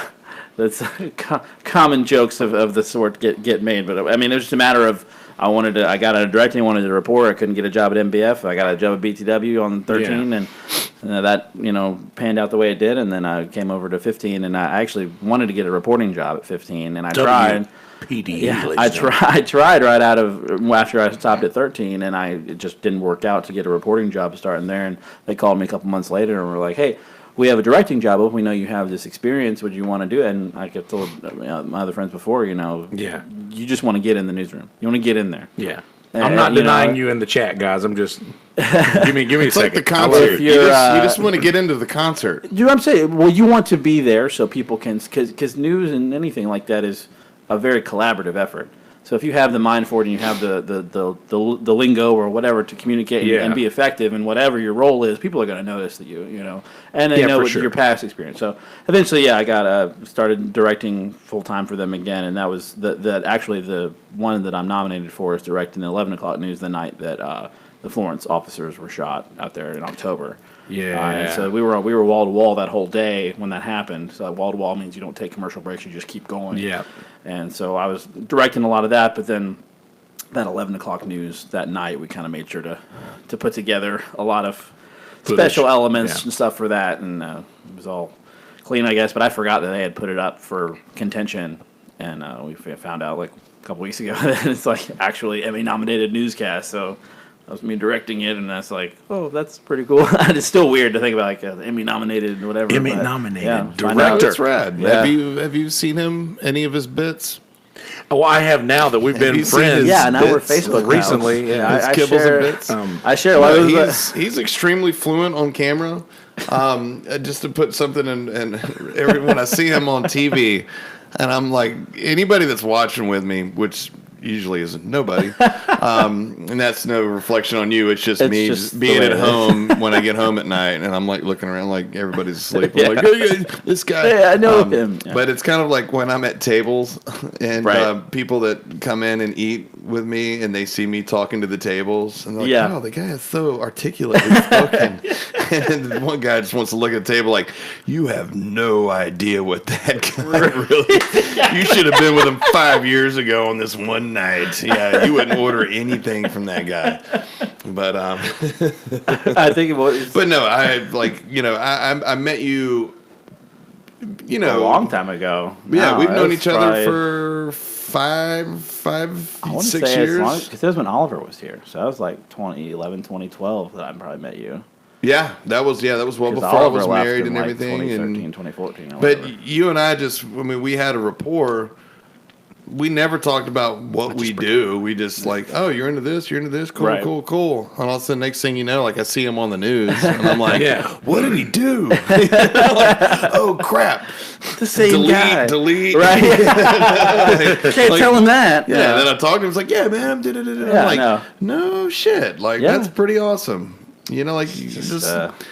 Yeah, that's pretty cool because you did the episode with me a few weeks ago, and then you said, "I know the guy that you really need to get in here to do the podcast," and he was mentioning you, and I think that for certain reasons we won't talk about tonight, but you and then there's another certain somebody that we talked about that we won't name right now, but the two of you. Let me just Salt Bay. Wow. A little. Did y'all get that? Yeah, Salt that Bay? happened. some like tomahawk steaks. But if I was ever to sit in on two opposing opinions on modern day politics or the lack thereof, in one corner, I would definitely nominate him, and we already know who the other corner would be. We'll wait for that response. I'm interested in who the other side would be. We'll talk. Okay. I just don't want. I know. I don't want everything going awry. I'm going through my Rolodex of folk that we know. I'll give you the 411. If you guys ever want to do that, then I would be more than happy to moderate. I don't want any piece of that. I'm going to be sitting. I'm right down the middle anyway. I'm right down the middle. The thing, and I always laugh about people with this, and this is really the only political thing I'll say right now, but like I don't want to say I'm a centrist, but I just understand that there are 300 million people in this country, and it's too big for any one answer for anybody. Dude, Joe Rogan says that. So to have these conversations in the extreme, in the aspect of this is my answer and you're wrong, is absurd. Yeah. It's just it's laughably absurd. Truly is. So that's but common. Indeed. Extremely common. Troll James or I's Facebook for some folks. You can probably find some fun perspectives. Yeah. Yeah, for sure. Oh my god. For sure. Well, that's the funny thing about the whole Facebook situation, the whole Facebook era, the Facebook age is where now everybody has an opinion or a micro. Not everybody's always had an opinion, but now everybody has a microphone. Yes. And without accountability. Yeah, that hasn't always been the case. And then there's so many people who'll see one person post a lot of things, and then this person might have 30 people that follow them, and then they take everything that this person says is the gospel truth. So now these 30 people that follow this person is now going out in the world telling, I read on Facebook that blah, blah, blah, blah, blah, blah, just so because this person posted it, so it must be true, and you can't believe everything you read on the internet because Abraham Lincoln said that. Yeah. It's... Well, you look at it, and this is a newsroom reference, but an actual real-world reference because it's the newsroom. Yeah. Where in the third season where they did the Boston bombing, and everybody decided that this one dude that they saw on Facebook was the killer because he looked like the guy in the picture, and that he was a missing person. And somebody retweeted it to their 50 followers, and somebody retweeted it to their 100 followers. Somebody retweeted, and then they got to Perez Hilton retweeted it to his 600 million followers or something. And that's how this whole that's how this whole thing of this false identity of this person got started. Exactly. And it's just so powerful, and we don't feel the responsibility at the level of say you or I, who has these minimal number of followers. Even if you have, I have maybe 700, 800 people on my Facebook from my professional one, I have 100 some followers or whatever, but it adds up if that next person has way more exponentially, and there's no recourse the domino for that. Effect, you never there's no recourse for it at all. You can take it back, but that's not going to get as many retweets as the original did. Exactly. It's diluted. 100%. Did you see the video? And we'll I know it's getting close to the time. We're probably going to need to wrap it up because I know you have lives. I have no life whatsoever. But I have wives. I was planning on spending the night. I have my sleeping bag in the car.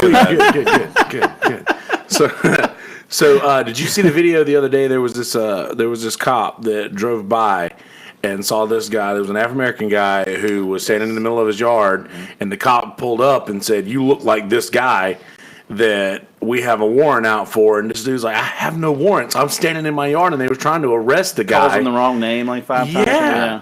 They were calling him the wrong name, and he showed him a picture of the guy. He's like, "What? Because I'm black and I got dreads. I'm supposed to be this dude right here." Yeah. And I'm like, "This is where we are now."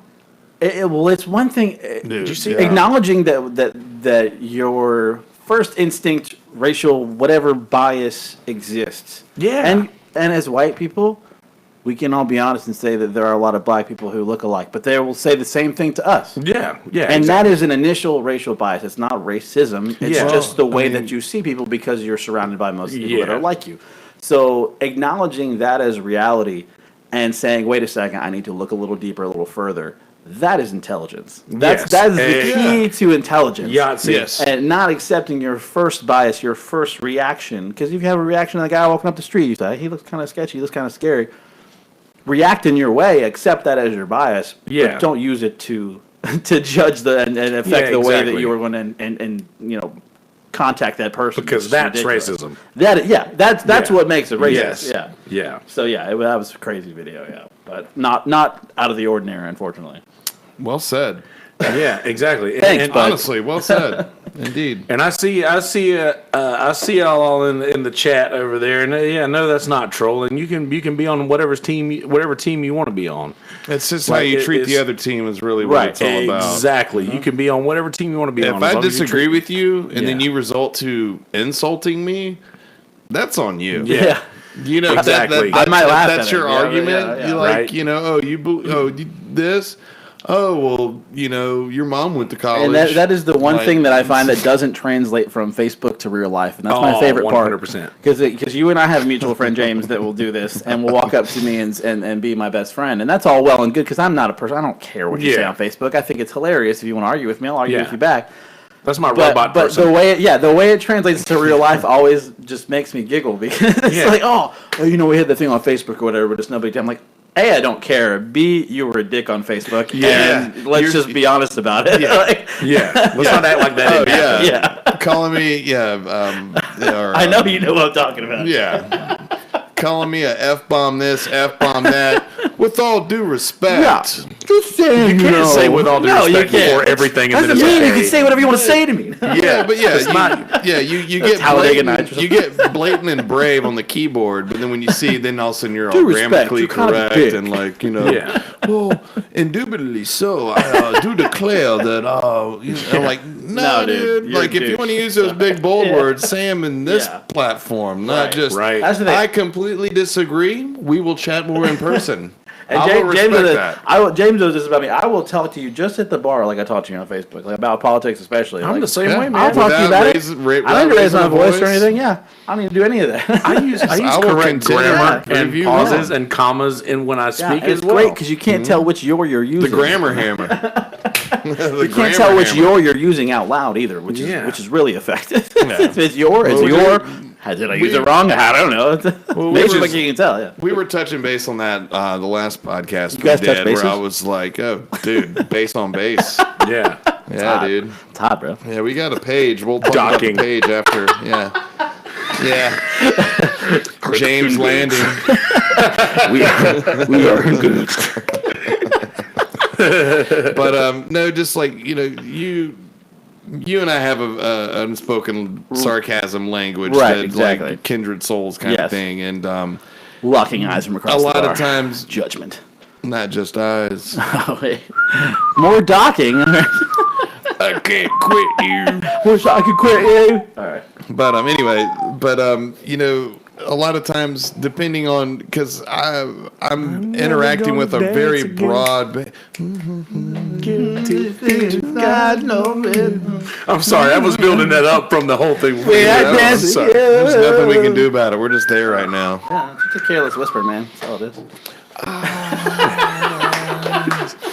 I can't help it. But no, I from everything Facebook I involve myself in, from networking with, restaurant stuff, gym and minerals, just the banter, whatnot. Like, I have found myself, I have to be very discerning and exact on what I'm saying, depending on the person, because not everybody knows how I talk in real life. Right. Yeah. A lot of people know, that I sell gyms with and all that kind of stuff. So shiny. Probably 90% of them, I've never met them in person. We just know each other because, you're connected with this dude that I highly trust, that I've done thousands of dollars of business with. So if you're cool with him, we're cool, blah, blah, blah. But that being said, it's like, when you do talk to those people, I can't just use my normal street tone, per se, with them, because Right. I can. It's one of the things that I'll say to say this is that I because I have a professional page, which is Matt Parris WPD. If you want to, but if you want to go send a dick pic, I tagged that one earlier, by the way. I'm just messing, but here's a cold front. But I'll have people that will add me, especially grandmothers. I have a large grandmother contingent. I'm very popular with the grandmas. But they'll add me on my personal. Grandmas will love you, man. They always want to send you home with exactly. Yeah, you look like you haven't eaten lately. I actually haven't. You like butterscotch? But they'll try to add me on my personal page, and on my personal page, I mean, I'm also very discerning because I know that you don't know who's seeing what. Yeah. So I don't even since in the last couple of years since I've gotten more into the journalism side, try not to get involved in these like page-long arguments on Facebook. But it happens. It happens. It's not like it can't stop itself. So there is an element of like, okay, I have to at least perpetuate the idea that I am somewhat of an intelligent person who can have a conversation without being like, "Oh, fuck off, you're an idiot," which is really what you want to say. Like, hey, that's all great and all, but you're just mad that your girlfriend wants to anyway. Well, there's your grandmother actually, but you're just mad your grandma wants to cook your grandma. I saw some like your grandma watches me. Actually, I should use that more. Your grandma watches me on TV every night, by the way. But yeah. I need to use that one more often, but yeah, no, there's but too many. I guess the point is that the point is that too many people don't understand or care about that distinction, and to the point where. So how do I if you're gonna walk in and not judge me because of sorry I was a dick on Facebook, but then why am I acting like a human and you can't? I don't. This is always weird. Yeah, why can't you keep it? Yeah. Why can't people give you the same respect that you give them within a conversation? If it's going to be a public forum, problem, and I think the problem with social media is that, like you said, people have a microphone, they have an avenue to give their voice, and that's great. But what I always tell people is that sharing your opinion on Facebook is the equivalent of walking down the street with a poster board saying your opinion. So don't expect nobody to walk up to you and say, "Hey, I disagree with you." Don't get angry about it. Don't get upset. You walked on a social media or walked on the sidewalk and shared your opinion. That's great for you. I'm glad you have that freedom. That's fantastic. Welcome to America. With that freedom comes. Don't be pissed off when I go, hey, your opinion sucks. And here's why. Yeah, that's also the other side of social media. Well, that's the thing too that a lot of political banter is pouring in right now. I'm sure it is. Yeah. Well, a lot of the folks who share opinions like that are so good at getting their opinion out and so bad at responding to someone who disagrees with that opinion. Because it's one-sided. Which is why I say the thing about the chat. No, say what you want. Feel how you want. Like support who you want to support. And just it's not. That just doesn't mean that everybody who doesn't support what you support is a moron. Any more than that side thinks that people who support what you support are morons. Just because of the whole two-sided thing, and nobody is a moron. Everybody's just their own person. Yeah, but don't stand on a huge platform and broadcast your point of view without any having to explain yourself. Right. Somebody challenges your point of view, and then you can't. It's like right. Electricity is the let's actually take it a different way. Fossil fuels is the best way to power this country, period. And if you don't believe it, fuck you. And somebody's like, well, how about the alternative? You're a fucking idiot, you fucking snowflake fucker.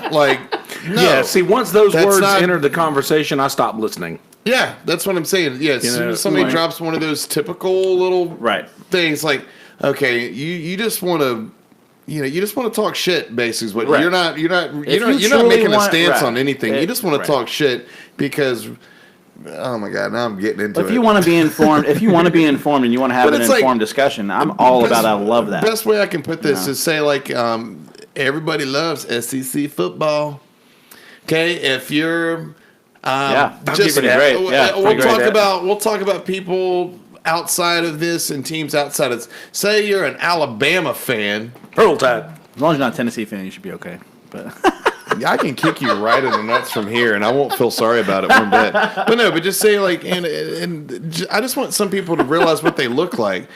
You can be in Tuscaloosa, and just because your team is winning doesn't give you the right to just haul off and say whatever the hell you want. Yeah, not whatever you want. With no retribution, with no real context or substance whatsoever. Right, yeah. And if you want to have some just- discourse, that's fine. I'm about that. But Yeah. just say no, Alabama. you know what I meant by that. Fuck roll tide. I'm just kidding. I once really don't one of care. my radio stories. I don't know why. Nick I think it Saban's was a beast. I think I'll it was give the you year that. that Auburn had to win or something to allow one of the teams from South Carolina to be able to play. I forget what the situation was. It was probably There's only 5 or 6 years two. ago. I'm just saying it was probably 5 or 6 years ago. I don't remember what the situation was, but we sang War Eagle live on the air for some reason. Me and Aaron Marks, who used to be the he's host over there. rolling right Yeah, now, no, man. I wasn't even an Auburn fan. It was more like Auburn needed to win for this particular situation to happen for South Carolina or one of the teams South Carolina, and yeah, we learned all the words and we practiced it, and it was horrific, but it was hilarious. Well, it's actually funny that you mentioned that. It's funny you mentioned this because here in the same analogistic thing, if that's a word, it is now. sense of analogies. This Anal actually proves such a An point that I'm analogistic. trying to make. Okay, I lived in. How come my analysis? I lived my story. Okay, stop hijacking my story. Drink your peanut butter water. I will. All right, so Isn't it delicious? I lived It is. in. I've heard I'm only loving good it, things. I've yeah. never had it, obviously. I'm loving I it. haven't Let's drank talk it in about it over while 3 James years. thinks about his story. Yeah, no, keep on. Yeah, keep overlapping my sentiments. Back in, I moved to Columbia, South Carolina to take a herbicide chemistry. Anyway, been a little I took herbicidal. a job, and I lived in Lexington, South Carolina, which is just west of West Columbia and all that. Gamecock Central, all that. Okay, everybody hated Florida and Steve Spurrier. I mean, Well, at the time they were. F that man and his little A, okay? Yeah. And then all of a sudden you read one morning, big headline story on the sports page, Spurrier to be the next Gamecock coach. I remember that day. Then by lunchtime, you got these guys, man, that Spurrier, he's an all right he's dude, an all right man. guy. He's all right, I man. really like that guy. He ain't that bad at all. I love when he throws that visor down. It means business. It means business when he throws that we visor gonna down. get Clemson. We gonna get Clemson this year, and you know what else? Man, we gonna line up them trophies, boy. Guys, I see you in the chat. I love you. I did not know that, Liz. I did not know you had it. Well, even unknown No, fact. What? I'm exacerbating a little bit. I'm a Tennessee alumni. I just moved to Columbia from Knoxville. I'm not a diehard football fan, so I'm not going to fight you over. Yeah, you're a Giants fan. Difference of that's even worse. Yeah, That's even worse. it really is. But I the worst when I lived draft in I know, it's so Oh my great. God. history. like can There was we a compilation video. People watch it. It was how the can best we, ever. Yeah, how can we become the Browns in 3 years? Hold my beer. Yeah, exactly. I'll show you how. No, I'm not. I love Columbia. There's so many great friends I love from Columbia. So many great establishments and all that. I'm not dogging Columbia. I'm just giving a little anecdote about how it was when I left Tennessee to come to Columbia. I was a huge Gamecock fan because they came closer to beating Florida than we did every year when we were in our powerhouse years. So I love the Cocks. Dude, and Lane Kiffin I screwed knew you this guys already, so yeah. bad. I just keep digging my hole, man. Well, yeah. But some of us dig your hole. Some of us don't. no, I mean, and when I moved to Columbia, I was like, dude, we're gonna, I'm one of y'all. I'm like, what? Who do you? I'm like, I'm a Tennessee, cock. like, and then, dude, as soon as one of the first things I heard, the first bar I went to, I believe what was the name of the bar? It was called. in Columbia. No, when I lived in Lexington, You lived in the bar? I worked in anyway.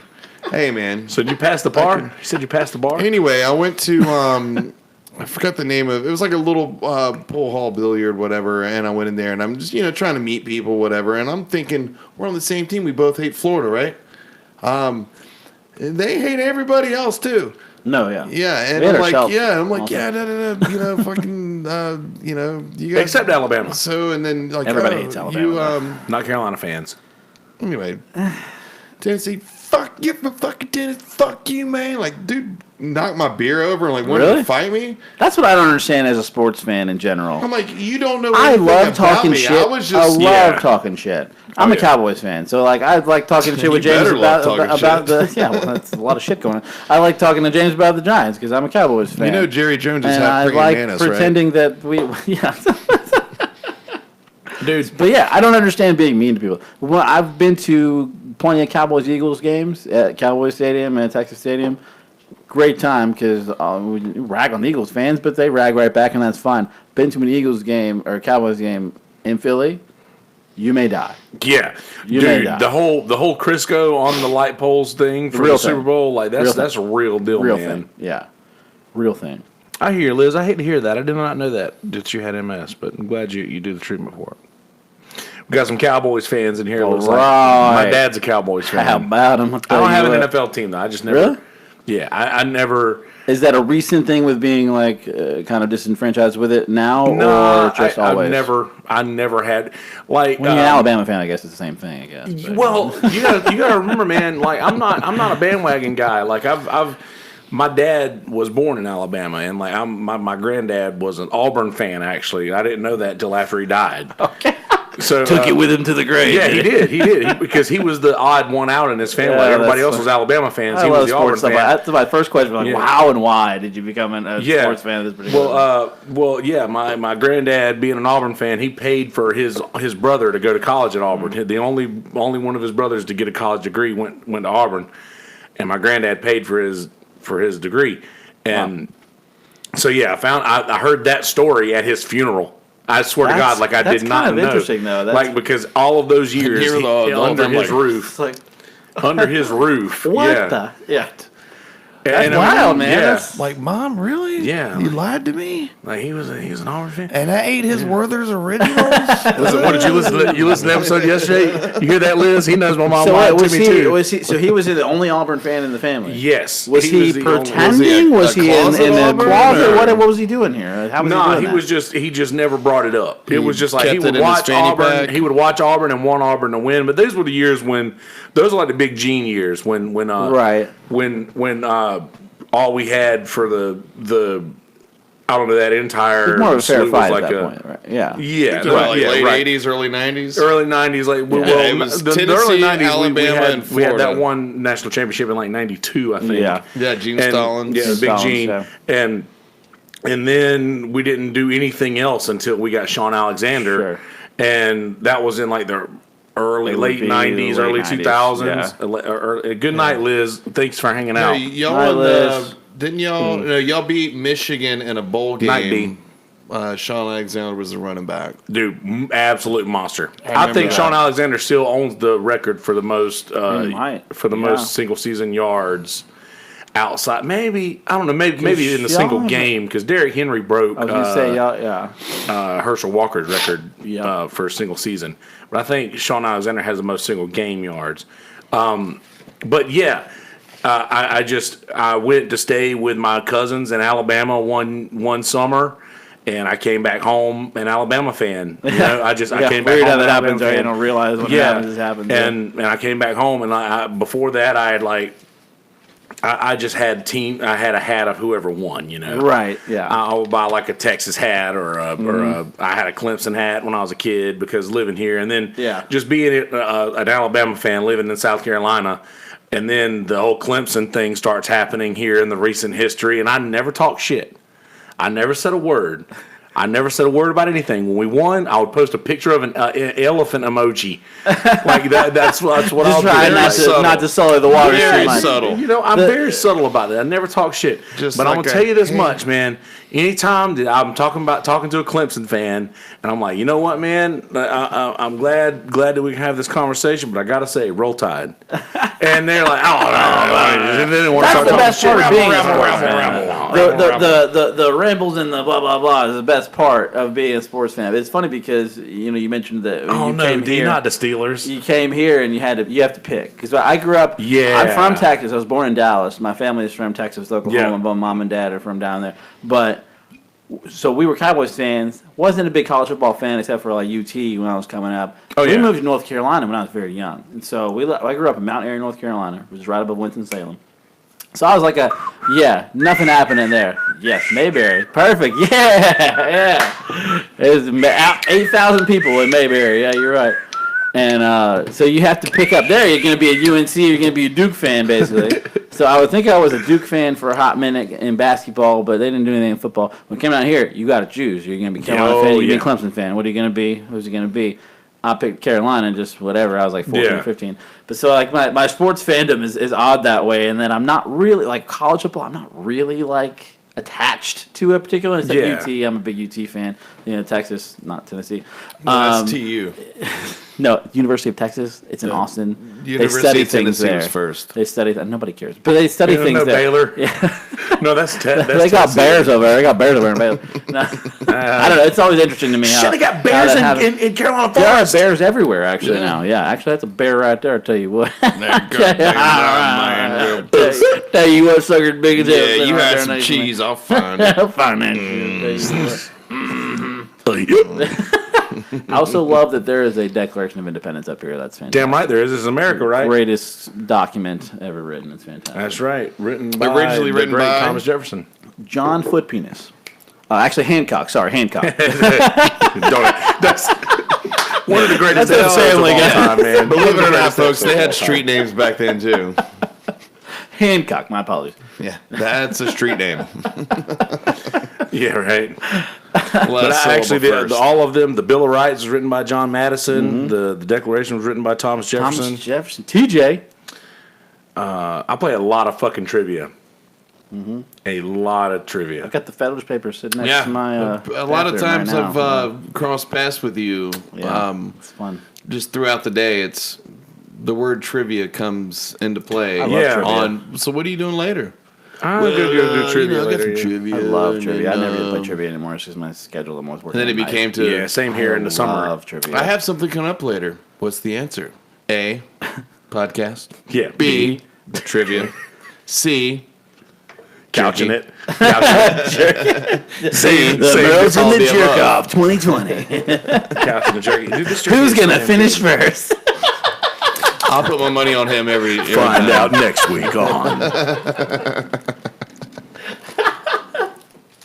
Oh, man. Jerky Boys. Oh man. Well, but if I can say anything though, just Yeah, in you can a say closing anything. thing, anybody that's going to festivals, obviously, I'll say this just personally. From now on, I need to know my surroundings of where I'm going, especially if I've never been to that area before. Can I ask this really quickly? Are festivals going to go out of style? Is this going out of style? Or is this becoming a thing? Are they consolidating to the point where is this too much? I think so. There's a counterculture that's still alive and well, and Of course. you know, a lot of the like digi In an ideal music world, it's a great and, thing, great idea. you know, trap and all that sub genre music. And I don't mean to call it sub like it's less. I just mean That's it's what in that its means. own little area. You shut up. Boom! I swear to God. I'll see you after this. You will. But no, I know a lot of people in the gym and jewelry world. A lot of beautiful minded people. And, you know, they have their own little thing, and they want to keep their own little thing from what I've seen. You know, they love keeping that almost without the music, obviously, technology free. They like to just go off in the wilderness and take their people that make clothes, people that make jewelry, people that make other things that make festivals very bright and colorful. All vendors. You know, like the whole Burning Man thing, you know, it's like they go there without money. It's everything's trade. You know, like I think there's enough people out there that want to keep things in that pristine. Just they want that festival. They want to be detached from society and the chaos that is society now. The same way golfers want to be on a golf course. You know, that's their own little fraternal area or sorority area. That's what they want. The people promoting these festivals want that same thing, though. I think the people promoting these festivals are taking advantage of those people, is what I think. They think as long as we get this little that's an unsolicited artist label. You don't have to pay inevitably. Yeah, but you understand what I'm saying. I think as long as we get this cool little label, and we get band A, band B, band C on 3 days straight, we can get these people in this area, take all the money we want from them, and I don't want to make it sound like it's like such a corporate thing, but I really think it really is. It is. That's the problem. The people that put together Epicenter don't give two shits.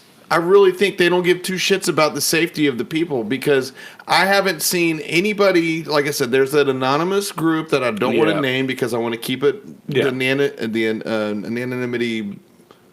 I got you. And I'm not. Yeah. Anonymity. He always looks at me like preparing for me to hate on him before. That and autonomy, I always get them mixed up. Anyway, autonomy. I want to keep the group safe because these people are really trying to do a good thing. Yeah. I've briefly spoken with a guy or through text, but is the group still up that you're talking about? There was a group that I heard that was taken down. Is that? This one's not. Okay. I'll tell you about it. I wasn't going to add both of us, and it was secret. So that's why I was asking. The purpose of this group is to basically collect enough stories and testimonies that if a class action lawsuit or something like that we had enough merit to proceed. That is awesome. But like I said, I think there's so many willing participants out there that still want this to go on, but there's people that are profiting off this, and Epicenter doesn't give two shits about the people. All the complaints in that site, only a few of them have been responded to, and it was like an auto response of like, okay, as soon as this is clicked and there's a trigger word involved, then the bot, oh, so sorry you didn't enjoy your thing. I'm glad you understand that we just can't do and no refunds. They said no refunds. That's what they said. Oh. Yeah. Wow. Like Dave Chappelle, you will never get your motherfucking money back. But so that being said, if I have any advice to anybody, that's old and naive like me, and festivals just aren't the way they used to be, have Plan B picked out just as strongly as Plan A. I expected just to drive up there and see the Cult and Judas Priest, and that would have been great, but I ultimately just wanted to go up and see Tool. Oh yeah, they just came out with a new album. I saw their couple shows, the Rockful show. They sounded just as good as they did back in early 2000s, especially Maynard. That thing I was listening to when you got here, it was tight. You saw him though, and usually he hides in the back behind Danny Carey's kit and just does his own thing, but you can see him back there moving around. He's really getting into it, and he sounded fantastic. Like he was singing in the higher octave that he usually does, and I was so pumped because, they sounded so on point. I saw them 4 years ago. Primus opened up for them in Charlotte, and I'm going to go to a Tool show, whether if it's going to be legit or not. But anyway, you could tell they were a little bit rusty. And if you've heard Tool play, it's not the easiest chord progression, the 3-2-1 common time. They sound a little rusty. Maynard wasn't singing half the lyrics, but I was still cool with it. Whatever, it's still Tool live. But anyway. So let me get back to my main point. Let me just say, I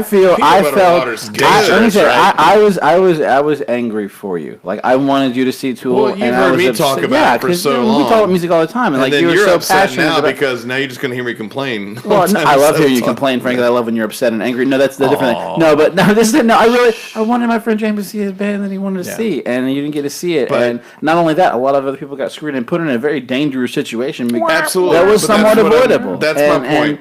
And I guess my question to you would be, what and how are you going to approach your next festival, given this experience you've had? Great question, because that's my exact point. That's why I'm trying to help you. Thank you for leading me back to reality. What are you going to do next come time? back, James. Come back to the my pack. Job. Safer than a tube sock. You want to bet? And I'm gone. All right. No, so ultimately, if I would have gotten to that show, I was just as unprepared, if not more unprepared, than anybody that was already there. Definitely do a little research of the area that this festival is in, especially if it's not in a Charlotte area or get an exit plan together. Suburban. Exactly. Have a strong plan B. Yeah. Figured out, and have a group of people that are along there with you, so you're not just fending for yourself. Yeah, that's probably wise. I mean, would you? Because a lot of these places offer camping and stuff there. Yeah, but it's so misleading. That's what I'm saying. I mean, because lodging is really the make or break at this point. Yeah. So, but say 20 years ago, the three of us plus 10 other people are sitting around like, oh, bro, man, like such and such is playing such and such. We can go. Where are we going to stay? Dude, there's camping. It's all good. It's like, dude, we're not 20 anymore. I need a damn mattress, okay? That's what I'm saying. Like, at that point in time in my life, as soon as I heard, there's camping, we've got tents, to me, that's in my head is saying, everything's cool. At band camp? Yeah, you don't want to know about my flute. Don't go to band camp. I actually went to band camp, okay? I actually went to band camp. But yeah. Did your flute go inside of your I played the trumpet, pack? thank you, although my mother always called it a flute. At first I thought it was to embarrass me, but now I know it's just because she didn't know what a trumpet was. But go ahead. No. I'm just saying, like, yeah, the flute, it's a trumpet, Mom. When you hear the word camping, yeah, like you just think, oh, everything's going to be fine. No. Yeah, it's what not if like the that. weather hits like that? Well, a tent doesn't account for the weather, so you're on your own in that regard. But like, if there's camping, are you saying a false sense of security? Yeah, you're saying don't count on that. Because it's a false sense of security to 30-something-year-olds. To 20-something-year-olds, they don't give a shit. I'll sleep on the ground. Yeah, whatever. Yeah. I wake up, I'll pop up like a daisy the next day. Like, what even happened? I don't even know. I'm just saying, you never know. I drink 3 beers, I'm dead. Yeah, you never know in some of these areas, like how south the weather can turn so fast and become life-threatening or... That is one thing people don't understand about severe weather. Severe weather, severe storms. And what happened so Saturday fast. was like that. And you should know better than most. And the faster moving storms are the one that produces the worst results. They move 60, 70 miles an hour. Because they're so unstable. Right. So and they're going to pop up out of nowhere. There's no way to predict. And you've got that hot air and that cold air rotating. Yeah. And as soon as that happens... You know what's great is that... I do know about some... You know what? I have to give meteorology. I have to give Brother Ed a lot of credit for this. He's trained the entire greater PD area to know, like, we're like saying, and this model is moving across, like, we're using the terms and shit like that. European model, you got the American model. That's right. You're looking at like, wow, those stratocumulus clouds are really rolling in kind of fast. Hope those cirrus clouds don't back up behind it. It's amazing, though, what they do. I'll tell you, the one thing I'll tell you about meteorology real quick is a lot of people talk shit about it or whatever. The 5-day out forecast for Hurricane Florence versus how it actually made landfall in North Carolina, 2 miles apart. Well, it was that was the most poignant 5 days forecast. out, 2 miles apart. That's strong. From where it made landfall. I mean, that's incredible. That's coming in from the direction that it is. Yeah, it was an unusual so direction. undetermined. Yeah. That's a very unusual direction that storm took. Because I think there's less than 10% of hurricanes that make landfall from that direction. Yeah, because usually they hit the Gulf Stream and cut north. They hit that warm water stream. In the south there and cut up north. Yeah, and then all the TV will start cutting out and it'll be like I'll give myself a plug on that one. I know about my meteorology. Yeah. I put the... What's that? Come again? Reload. Nah, what I was saying was... Just a bad reception, honey. Respect my hairy ass. What's that? Nah, what I was saying though is that you talking about? Do you think that that the festivals are going to? I had this long conversation with Smitty. I don't know if you know Jared Smitty Smith. You probably Facebook friends with him. Yes. He's the drummer in my band, and we were on the way to a gig the other day, and you might need to tighten that thing up there so that it doesn't roll all around. Like seriously, like on the. But anyway, I was telling him, I was like, I would say multiply the things that are going on in the world right now by 100 years. Nobody will leave their houses.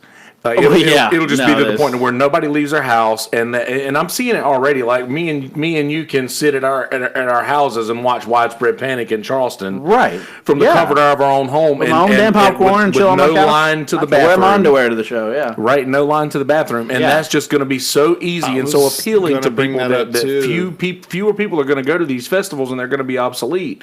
But certainly, some people will. Have you paid for one of these couch live streams? No. They're basically more expensive than the tickets themselves. They usually come in packages depending on the band. Yeah, I'm sure people wouldn't mind paying recent that. experience was with to stay at home, the comfort.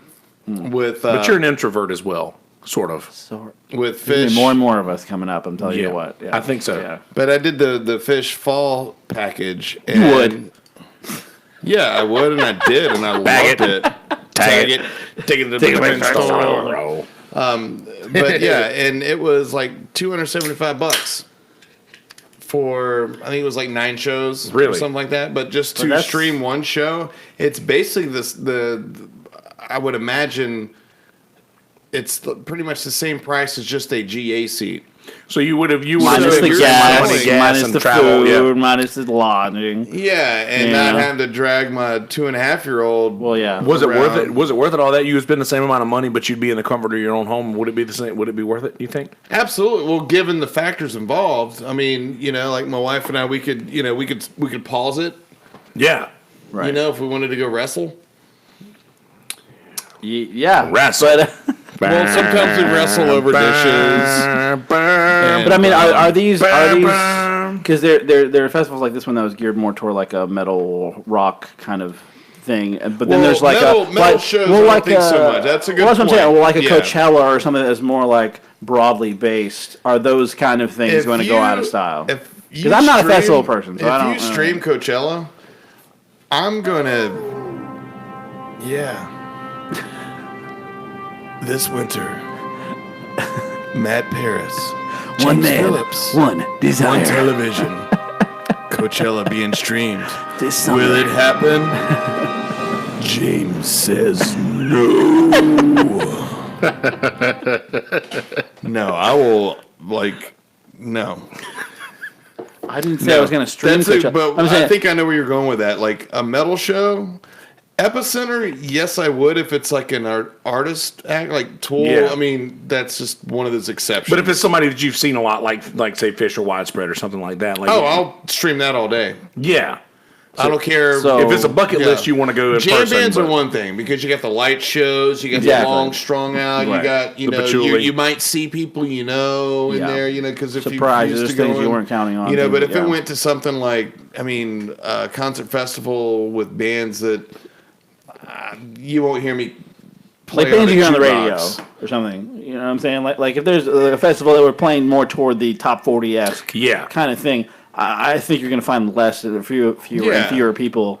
Like next year, are the people that are more now apt to have anxiety. They're spending daddy's money though. Those people are spending daddy's money. Let's be honest. You're talking about the guys with the trucks, like Trustafarians, and those dragging their steering column down the Interleaners, the daddy's money. Even them, they're they're those really kids. hoping. I guess I would say the question would be: is the next generation going to spend money to go see live music like this, in whatever manner it is? I don't think so. I don't personally, because right now that's where you and I know that's where musicians are making their money. Is the only place. Oh yeah, look at the local, what's it, CCMT or whatever it is, CCMF. The turnout for that, Carolina Country, motherfucker. Carolina Country Music Fest. Carolina Country, motherfucker. Sponsored by ABC 15 You Minutes. can stack that shit sandwich up all you want and call it whatever you want. Have fun, but I'll be honest though, for where it now, I'm not the biggest country music fan. Yeah, I don't think. But there's a lot of good. I saw Zach Brown Band last year though. They killed it. But one thing I can say about that concert is I know people that work that concert, and I've never heard a single complaint about the way it's organized, the way it's executed, and the way it's finalized. It's country music is actually on top of that. Yeah, well, it's so centralized. It's right there. It's in one spot, but it doesn't feel cramped. Doesn't feel tight at all. And you're not, exit. There's multiple exits, multiple way in and out. You can see everything. Yep. And they give you a way to get in and out of the parking. I mean, I think for a festival, especially one that's done in a city. Yeah, we played it one year. It's very well done. It is. It really is. We played it the first year. And how many stages was that show? There's two big stages. I think they're changing it. There's two big stages, and then there's like two other smaller stages. ones closer. The first year there was. I think they added an extra stage for the second year. Right. But I think this is the third year coming up. And just that and the cycle of shows and the cycle of people and then the wristbanding. I mean, everything is just done so well. That's what I'm saying. And that's sort of really because I'm not a festival person and my station. But if you do happen to go to a festival, you want it to be going off that smooth. Like if I want to be, there's no excuse if you're taking 9 to 12 months to plan something out. That's what I'm saying. The amount of money that these people are paying and for the technology available. I saw this wristband like you had is very similar to what they do at CCMF. Is like where you spend all your money. There's cashless. It's like cashless, instant. What they put 9 months into is this envelope that closes up and it's got this little rip cord. I'm sure that's where a lot of the money goes. I'm sure because that bracelet is expensive. Like I said, the fundamentals of a festival were not met. They were not met at all, and it doesn't matter how good it is if you can't get in and out. That's where my disdain really lies: is the fact that you had those kind of acts and that much time and that much money. You good? And that much money. Yeah. And you still couldn't get part A done. That has to have been. And I know because what road was that down going toward the speedway? What is that road? That's not 38. 30 is it 38 that's going into the 38 into goes Rockingham? into 15401. 401 is what I'm talking about. Yeah, 401 probably goes into Hamlet. Yes. Okay. And then you get on the what is it? The is that 401 the highway there? Because you got to go through. Well, I know 15401 goes through Bennettsville. The only way I go through to Rockingham is from Laurinburg. So because that's the only time I'm ever in that area, and so I know that's Vegas. Laurin Vegas. The County original cookout. Yes. The original cookout was in Laurinburg, North Carolina. Mm-hmm. Is that where that? Yeah. Because I used to take. That was the first one I remember. No, it is. Yeah. When I first moved down to Merle's Inlet, I lived with this oddity of a man named the Dude, Greg Tominello. Oh, dude. Yeah, dude. That's my boy. That's my boy. And I remember we did these trips to Pinehurst. Oh, yeah. And it was basically like 25 of us. Going through little towns like Pittsboro, North Carolina. Oh my gosh! I remember the first year coming back. They're like, we got to stop at Cookout, and I'm like 4 days deep into. Okay, obviously the older guys are making tea times because they're waking us up at 5 a.m. Good God! And I'm like, that's why I don't play golf. I don't like golf this much, guys. It's hard to swing around a gut. I play disc golf, which you can get up for at a reasonable hour and throw frisbees around. Which is gonna. Before you move on, at Waccamaw Getaway Festival that's coming up very soon. There's gonna be Innova is setting up 3 ace holes. Yep. Or whatever baskets. I think they call them ace holes. Ace holes. 3 ace holes. I just love that. I'll go with that either way. Ace baskets or whatever. And that's happening. Please go to Waccamaw Getaway, WaccamawGetawayFestival.com, I think. James, I can teach you how to disc golf. Or bit.ly/Waccamaw Getaway. Get Right Promotions. Get your tickets for that. It's happening in 10 days. If I'm not mistaken. Yeah. So, sorry, I didn't mean to cut you off. No, you're good. Get in where you fit in, folks. Get in where you fit in. And that is a festival that you can very much ensure yourself of a safe and happy and pleasant time. Bucksport. It's Bucksport, right? I love that place. It's awesome. Yeah. So beautiful out there. Awesome. Yeah. But folks, just in general, know the area you're going to see a festival in, and definitely have a crew with you. Safety first. Yeah, absolutely. And if the venue's not providing safety, call them the hell out. Right exactly. There. Do that. Yeah. Because that is their number one job. I'm sorry, like and they need you to say that. They need you to tell them what they got wrong, so that only way it's going to get better. Yep, that's the only way it'll get better. Yep. So I know that it's scooting up on closer to the 1 o'clock hour, boys. Do you have any? I know you're sort of in the wrapping up your final thoughts there. Do you have any other main points that you want to make before we scoot out of here? And let the good folks of the world get on with their days? No, I mean, just be optimistic about, it was obviously a humongous shit sandwich that we've all had to take a bite of. Don't let it ruin your life. Don't let it ruin the possibilities of enjoying music in the future. But do remember what kind of bread that shit sandwich came on. You know what I mean? Not even toasted. Not soggy even bread. But yum. Just aware be aware of Hardy's experiences bread. like that, so you don't have to deal with it again. And hopefully, if we all are professional about it, and we voice our problems with everything that happened, obviously, weather is not controllable, but something can be done if we're civil about it. So think about it that way. Yeah, stand up for yourself. Stand up for your own safety when you're absolutely. going through. Voice your opinion in a constructive manner. To really, if you go up there with your family, your friends, or whatever, no one's going to take care of you guys better than you can take care of you guys. I mean, or look out for you guys. So you have to have that plan, yes, but always be prepared. And this goes for anything. You are be your own company. prepared for that secondary thing that could happen. And if you are entering into a situation like this, I mean, this was a poorly planned traffic situation that could have been avoided. And you're from out that area. I understood that area. I mean, when James was telling me about it, I'm like, I know that area. I can't believe they would even try to funnel people in there. The Speedway moved out because they couldn't do it. Traffic was tough for the race. For the races, that's why, right. And that's why it closed down. Exactly. And I know James and I were talking about, like, even a place like Darlington or somewhere is similar, but there are multiple ways in and out. Right. At least you have major two ways highways out, close to it.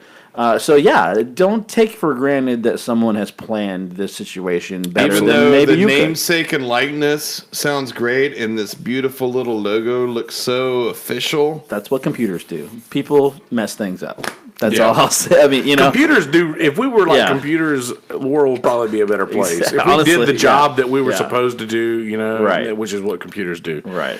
But yeah. So any brother Matt, Emmy nominated director. Man, this is just the most fun I've had in like a long time. I'm just gonna say it. So when are we gonna do? My we'll definitely do this again. You're part of the rotation now. Awesome. Yeah, my first love was radio. I've always loved radio just because of the unscripted portion, which has helped me a lot in my life, but also the fact that people are always gonna love listening to people talk. Like it's just there's an innate thing. Everyone's always like, oh, is radio dying? Is TV dying? Are newspapers dying?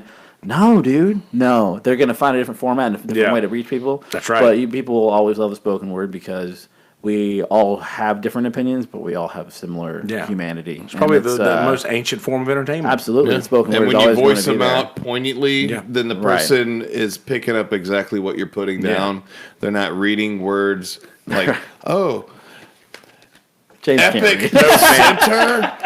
No vamp. I love that. He eats what's on the monitor. Well, it says vamp is my favorite thing because I know about 10 reporters that would freak the hell out if they saw that. Yeah. And I wouldn't because I always tell people when I'm doing like weather stuff, I did some weather stuff that you should look back on my Facebook page. It's like I'm driving around on I-95 and I'm like, I'm just going to talk, guys, because that's what I used to do in radio. It's like, I'm just going to tell you what I see. And people dig it because that's absolutely how people talk. That's what I say, and I do this. I used to make notes. I used to make notes. I used to make notes on podcasts so that I would stay. I would stay there, but then I started abandoning that because I was like, one day I'm not going to have this, right? And I don't want to be Ron Burgundy. I mean, you don't want to live and die by the monitor. You don't want to. Exactly. You should always Ron Burgundy. You don't want to put the question mark on the teleprompter. You don't want to live and die by the monitor. I like scotch. Scotch. And then you never know what's going to happen. Anybody could show up, and it would just be like, always be prepared. Goes for anything else. Yeah, be prepared. Yeah. You never know when Stone Cold Steve Austin's going to show up. Exactly. I was ready to be stunned, man. It makes me want to chug a beer. Yeah. You want to chug one of these clean I do not want to Americans? chug a clean American. A clear American, 5 milligrams of sodium. My little sister used to call this tasty water. Tasty water is what it is. All right, guys. Well, I think we got a pretty good bit of content there. Yeah, I'm content with the amount of content we have. Content with the amount of content that we have, and there's no contention for anything better than this that was on at 12:55 a.m. Yeah, man. On a Tuesday. On a Tuesday. Club going up. On a Tuesday. On a Tuesday. Turn the volume down, remember? The only one with up to 12 weeks of extended protection. Oh, that's exactly what we need. It's 12 extended weeks of protection. Extended weeks of protection. You never know when you're going to need it. You never know when you're going to need that kind of protection. You really don't. Speaking of which, stay safe out there, kids. But, all right, yeah, YouTubers, hang tight for a little bit. I got to do an intro for the audio folks. And you can reach James Phillips on Facebook with the name and the face that looks like this. Indeed. And Brother Matt Parris. Drink it in. Yeah. 2 R's, 1 S. 2 R's, 1 S. Yeah, I got my personal page, Matt Parris, and then Matt Parris WPDE is my Facebook and my Twitter. If you want to, that's his diagnosis. If you want to get tweeted at by me, WPDE. Yes. Well, I certainly appreciate. They make both topical of you cream being for here. that. So if you do come in contact with it, there's a cure. Yes. Don't touch my Twitter. Yeah, Don't don't Twitter Google all over Don't your Google on any Facebook. Facebook. Oh, we are children. I love it. Yeah. Harry Potter has Hogwarts. All right, guys. In case you stumbled past this in the beginning of the episode, a lot of people skipped the first part. Please go to the Facebook page, Instagram, Twitter at MI Stuff Podcast on Instagram and at MI Stuff Podcast #1 on Twitter, and the same thing on Facebook. Go to the YouTube page, Kelsey Hudgens on YouTube, KELSEYHUDGINS on YouTube, and do that. The same thing happened last time, and I had the song going. Yes. Go to the YouTube page. Go to my personal page if you'd like. Kelsey Hudgens, the one with the clown face. Yonder Wizard, WIZZERD. On Instagram. That's that. Twitter, at Kelsey Hudgens. Yeah. MIStuffPodcast.com. Check out the blog. Check out all the things that goes on in the background. Your outro music provided by James Phillips, ladies and gentlemen.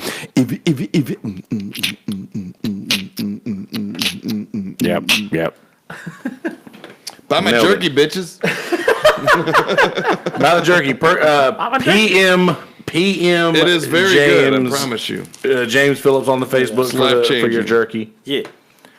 For your jerky and Your meat is so get delicious. all your jerky goods. Good meat. James got some good meat. Hey-o. Yeah. All right, You two guys. sound like two old people making out right now, slomping down on that shit. These Hang microphones on. are my great. Keys, my keys are at the bottom of this mayonnaise jar. Let me dig them out real quick. That's what it sounds like. All right, audio folks. Thanks for listening. Be a good person. In a world full of shitty people, don't be one of those people. Be a good person. Be better, That's not right. better. Be a good person. Yeah. Peace, bitches. Hang tight, YouTubers. Got an intro. Let's do this thing real quick. Hey, guys. How you living? Are you doing well? Good. Glad to hear that. In this episode... Good talk. Yeah. In this episode, me and Brother James Phillips, who you guys have seen on the podcast before, and Brother Matt Parris joined us for little talk about, we talked about the Epicenter fiasco up in Rockingham, North Carolina this weekend, where a giant festival was going on and a lot of people were stuck, unable to get out. It was just a horrible situation, and we talked about that a pretty good bit, and then we just kind of rambled from that. Brother Matt showed up at about the halfway mark, and we the boys are putting in work on this bottle of Screwball whiskey that you can find at SKREWBallwhiskey.com. Get your bottle online there, and it can be shipped right to your door. And it is it is delicious. It's I can confirm. I can't stop. It is delicious. I've unfortunately never tasted it, and I would love to, but it would be one sip, and then I could just be back on the bottle again. You know, just like I was. I'm a little more than 3 years off the sauce. Don't mess with that. Yeah. Yeah, but Take my word for it. Delicious. Yeah, right. Well, good. Yeah. Glad to hear that. So, Brother Matt Parris and Brother James Phillips. You can find them both on Facebook, Matt Parris, WPDE, 2 R's, 1 S, and James Phillips with the face that looks like the one you can find on the YouTube video. If you haven't seen look the at YouTube that face. video. With a face that looks like that. And Made for radio. Yeah. So not gonna spoil any more of the content for you. Gonna let you guys get in on that and get on with your lives. So please go to the Facebook page. I just said this at the end, but just in case, a lot of the regular listeners will skip past the first few minutes of this part. So in case you're not one of the ones to do that, then watch out. There's a lot of stuff in there, and I will have an intro song playing behind this. So let's hold off on that just a second. Just for looks. Anywho, Please go to the Facebook page at MI Stuff Podcast, at MI Stuff Podcast on Instagram, at MI Stuff Podcast, the number 1 on Twitter, and Kelsey Hudgens, KELSEYHUDGINS on YouTube. Please click subscribe and the bell if you want the notifications. If you don't want the notifications, then don't click the bell. It's that simple. Please do that. We got to get these subscriptions up to 1,000 so I can start going live on mobile again. I really feel confined by not being able to do that. So help me get to 1,000 subscribers. Please share all of the pages if you can. If you want to follow me personally, I'm Kelsey Hudgens on Facebook, the Clown Face, and Yonder Wizard, WIZZERD. Yonder spelled just like it sounds on Instagram, and at Kelsey Hudgens on Twitter. If you guys are interested in following me at all, please go to mistuffpodcast.com. Check out the most recent videos, the recent blog entries, and links to all of the other pages that we have for the podcast. And also, if you guys want to help out financially at all, there's a tip jar in the description of the YouTube page or on the website. That's not necessary, but if you guys want to utilize it, by all means, that's where you can do that. PayPal.me/Kelsey Hudgens. Gonna have some expenses for the podcast coming up soon, so if you guys want to help out at all, it's not necessary. If you want, that's all there is to that. So I'm not going to mention that anymore, so I'm not like a beggar. Saw a fat dude holding a sign that was like, help the hungry the other day. I was like, bro, you ain't hungry, dog. Come on, man. Come on, man. Cut some bacon off your back. Yeah, right. You ain't, come on my podcast. Eat some of my boys' jerky and then come on my podcast. That's right. All right. Well, I'm going to go ahead and let you guys get to some content. I thank you for listening. And thank you for clicking subscribe. Share the page, please. And in a world full of shitty people, don't be one of those people. Be a good person. So without further ado, ladies and gentlemen, episode number 134 of the MI Stuff Podcast featuring James Phillips and Matt Parris. Enjoy, motherfuckers. YouTubers, click the link in the middle of the page and the 2 videos at the top of the page if you want to get some extra content. Subscribe to the page. Be a good person. World full of shitty people. Don't be one of those people. Be a good person. Peace, bitches.